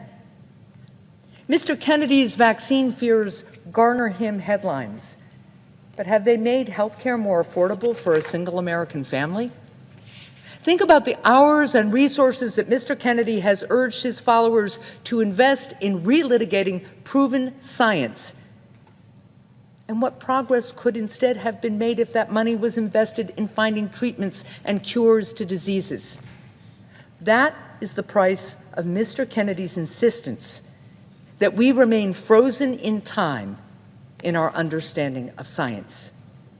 Mr. Kennedy has not made America healthier in his career thus far, nor will he if he is confirmed. He will make America less healthy, more doubtful, more divided, more cynical, and further away from finding cures and making scientific progress. Mr. President, we have real health care challenges in this country. The American people want health care costs. They need health care costs to come down. They want to stop having to make impossible choices between making ends meet and getting their children the medications that they need. They want it to be easier to get a prompt appointment with a good doctor in their neighborhood who talks with them and doesn't rush them out the door. They want better mental health care in our schools. And they want cures. They want their loved ones to stop being held back by chronic diseases. They want to say fewer early goodbyes because of cancer, Alzheimer's, and other diseases. They want to be able to age at home with dignity and high-quality home care. Making our country more healthy, that is no small task, but we can do it. We live in a great country. The American people are talented and imaginative. And when we work together, we have the capacity to do extraordinary things. We can make our country better. We can save more lives. But we cannot move forward if we confirm a cabinet secretary who engages in the same tired debates over and over again. If we confirm a cabinet secretary who goads us into fighting each other rather than fighting for cures or for lower health care costs. If this body confirms Mr. Kennedy, it will in effect be declaring that experience doesn't matter and qualifications do not count. It will be ignoring plain truths and suspending our capacity for reason, all because a president demanded that the majority of this body do so.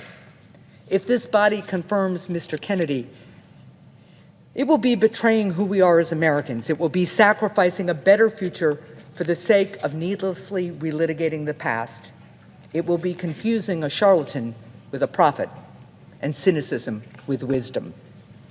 And in the end, if this body confirms Mr. Kennedy, more parents will reject vaccinations for their children, more people will get sick, and a growing number of children will likely die. The exact impact of Mr. Kennedy's confirmation in terms of lives lost or progress thwarted will, of course, be hard to quantify. But regardless, what we do know for certain is that senators on both sides of the aisle are willing to denounce the lies that Mr. Kennedy spread. We saw that in our hearings. But colleagues, the issue in this moment isn't whether you'll stand up against lies. The issue is whether you will stand up to the man who tells them. And in this moment, in this chamber, it appears that not enough of my Republican colleagues are willing to do that. I hope I'm wrong. I urge my colleagues to reject Mr. Kennedy's nomination, and I yield the floor.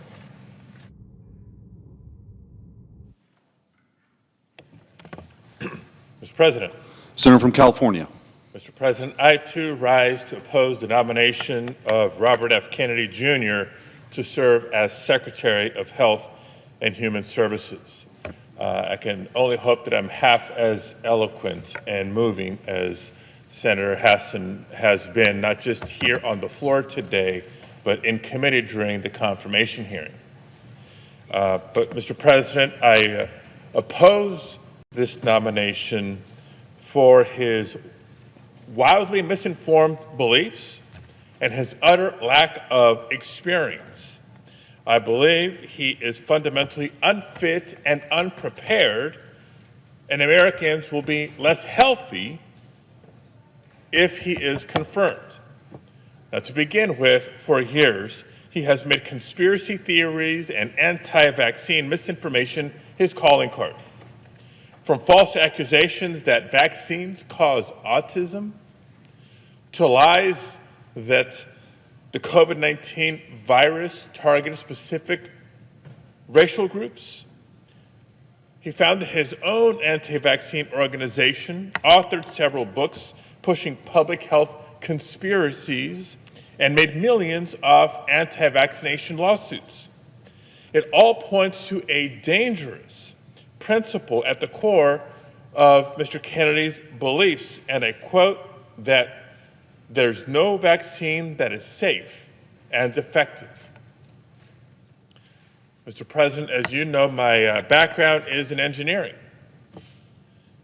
I am not a scientist, but I am an engineer. And as an engineer, I trust the experts who have spent their lives researching, conducting clinical trials, and collecting data.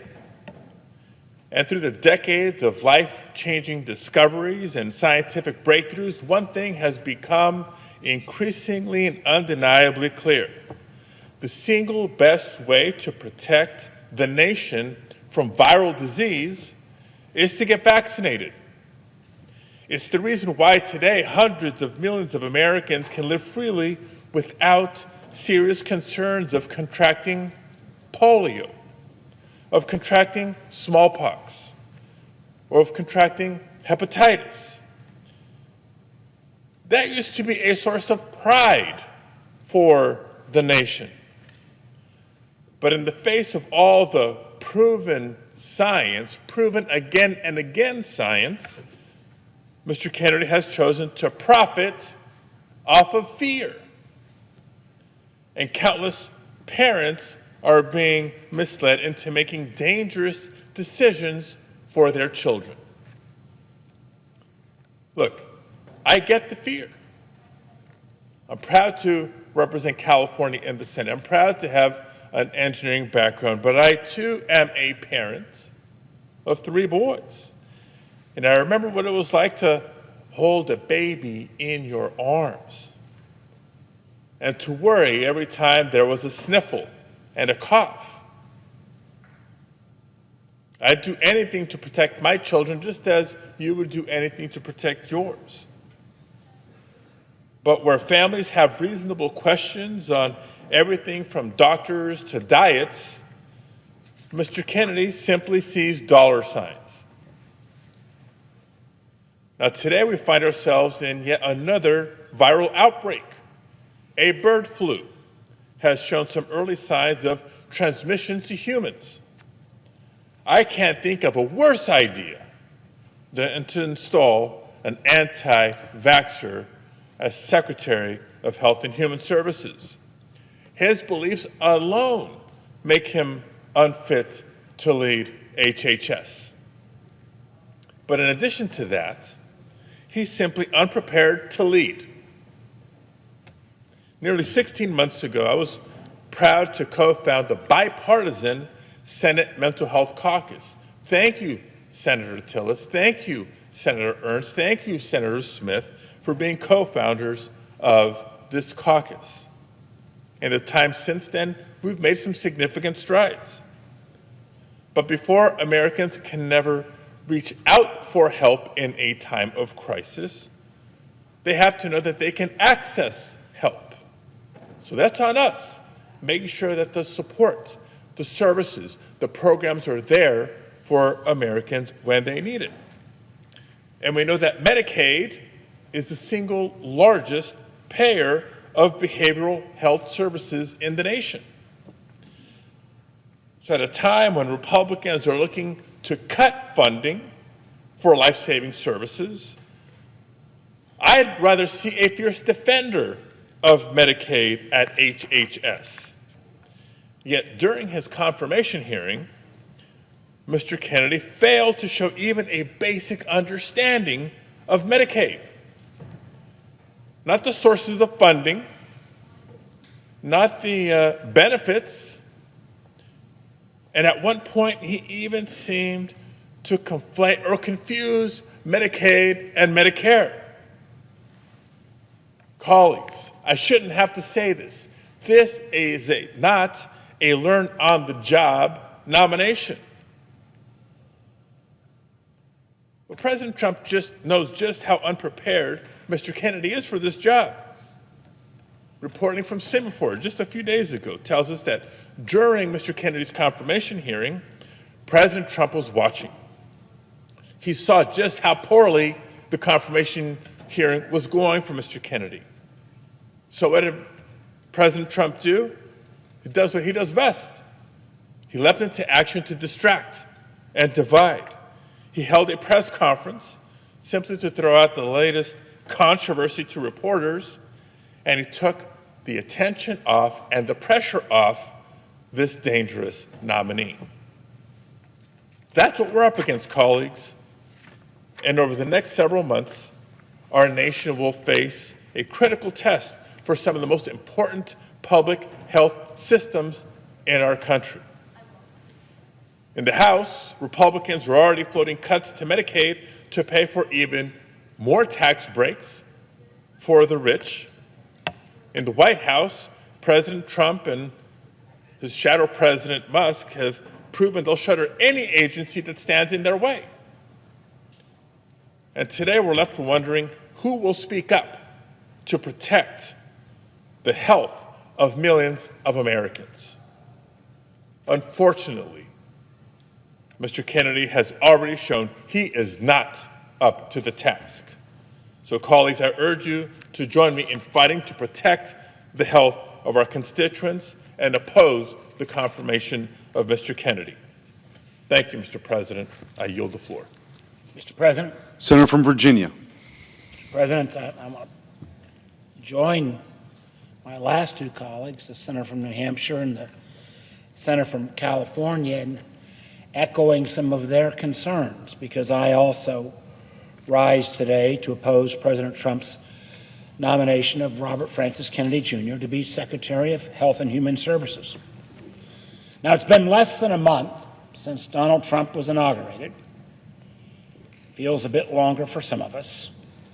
Yet already, we've seen this administration attack nonpartisan civil servants, illegally freeze federal funding, and gut the independent oversight bodies that crack down and protect Americans from corruption. So that would mean now more than ever, the Senate needs to confirm nominees who want to make the government more efficient, yes, but are also willing to work in good faith to advance their missions, regardless of political ideology.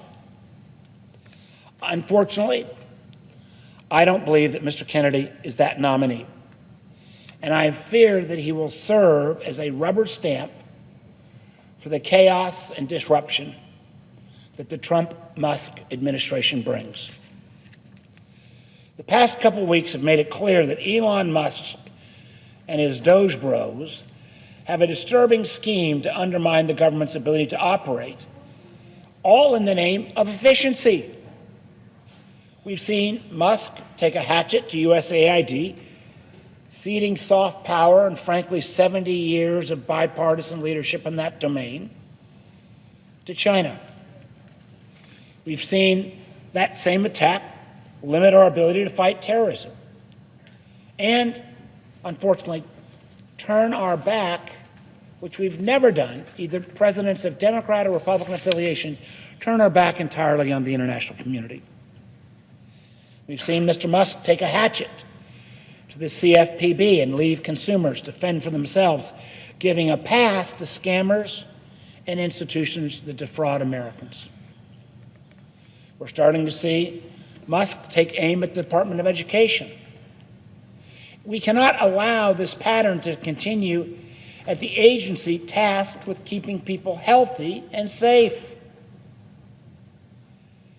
As folks in my state may remember, earlier this month, the president issued an illegal order to freeze all federal spending.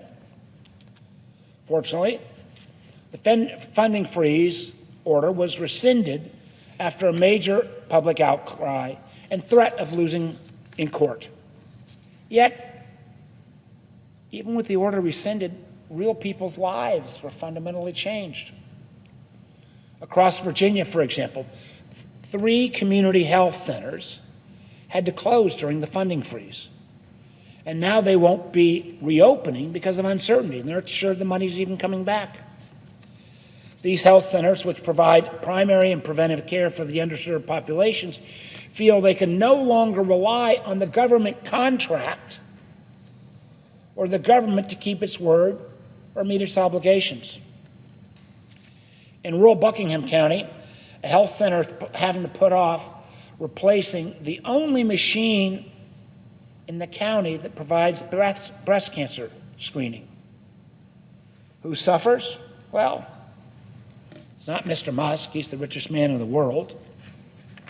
Imagine he and his young men who work with him get pretty good and timely care. But if it just ended there, that wouldn't be all that we're potentially putting Mr. Kennedy into. We've already seen some of the foreshadowing of what to come if Mr. Kennedy is confirmed as HHS nominee. Take the NIH, for example, National Institute of Health, something broadly supported in a bipartisan way. NIH is one of the many important agencies that's tasked with advancing medical and public health research in the United States. And literally, in the years that I've been, it has been Republican members who've often taken the lead in championing existing and increasing funding.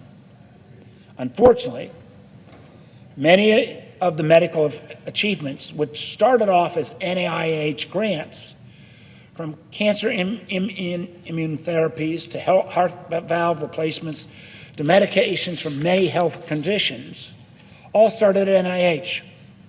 Yet earlier this week, the Trump administration put forward a plan to cut $4 billion in federal funding for research at hospitals and universities, like those in Virginia, which conduct some of our nation's top research. This basically cuts the legs out of a lot of NIH funding. This illegal and short-sighted maneuver could decrease the kind of work that leads to medical cures and scientific breakthroughs. It could devastate a major research ecosystem in Virginia, eliminate 21st century jobs, hurt countless American families who've been touched by cancer and other devastating diseases. Now, I'd have no earthly idea why the president would choose to cede American R&D leadership in bio at this moment to China. But what I do know is that Mr. Kennedy will do nothing to stop it. What we need at HHS is a nominee who is willing to go in with a scalpel, not a hatchet, to make our healthcare system better. We need someone with the preparedness and experience necessary to safeguard a woman's right to reproductive care, to support healthcare systems in their fight against cyber attacks, that will protect both Medicare and Medicaid, and ensure that American families can count on good health insurance. Rather than focusing on any of these things, Mr. Kennedy, as you've heard from my colleagues, has expressed that he would like to gut our nation's top health agency. Specifically, he said he would like to oust 2,200 nonpartisan health experts at HHS. At his hearing before Senate Finance Committee, I asked him a very simple question. Which ones? Which of these nonpartisan health officials have you got slated for the chopping block? I wondered, was it the folks who keep our food safe from salmonella? The individuals who examine medications we give our kids? He couldn't even answer the question who he wanted to cut. Now, I do appreciate Mr. Kennedy's concern with chronic illnesses and the obesity epidemic. I also agree that not enough Americans have access to healthy food. However, having met with Mr. Kennedy in private and having questioned him in the hearing, I don't believe he's the right person to tackle these complicated issues. I don't have the confidence that he will be willing to consider the science or consult nonpartisan health experts when necessary. I certainly don't have the confidence that he would ever be willing to stand up to Donald Trump or Elon Musk. And frankly, at least in Virginia, I'm not the only one who feels that way. Let me take a moment to share some concerns I've heard from Virginians. Catherine, an ICU nurse in Charlottesville, wrote, quote, I cared for critically ill and dying patients during COVID-19 pandemic. While public health conspiracies were spread by figures like RFK Jr. with no scientific or medical training, I've seen the potentially deadly consequences of spreading misleading health and safety information. Or take Talia, an Alexandria resident who suffers from chronic illnesses. She wrote, quote, my ability to access effective treatments relies on accurate research and development of medicine. She fears, if nominated, Mr. Kennedy will cut progress in science and medical research. Another constituent from Nokesville wrote, my mother contracted polio at age 2. She's now 92 and has spent her life dealing with the pain of post-polio symptoms. RFK Jr.'s stance on vaccines is dangerous to people of all ages. A doctor from my hometown in Alexandria wrote, as a pediatrician for almost 50 years, I've seen many diseases nearly eradicated thanks to vaccines. Mr. Kennedy would reverse that trend. In my care, I've seen children become profoundly impaired, unable to talk or care for themselves as adults due to preventable infections. I've seen 3 children die from harmless childhood diseases like measles and chickenpox. I never wish to see that again. And a cancer survivor from Virginia Beach wrote, cancer survivors like myself count on public health initiatives and scientific research to ensure the effective long-term treatment and prevention of serious diseases. Quote, I do not believe Robert F. Kennedy Jr., a man who lacks any credentials and credibility in this field, will have those interests in mind. Mr. President, the writing's on the wall. This nominee does not have the right experience, credibility, or motivations to be running a government agency of this size and importance. That's why I will be voting no on Mr. Kennedy's nomination to be Secretary and urge my colleagues to do the same. And with that, Mr. President, I yield the floor.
and we're going to be signing a very important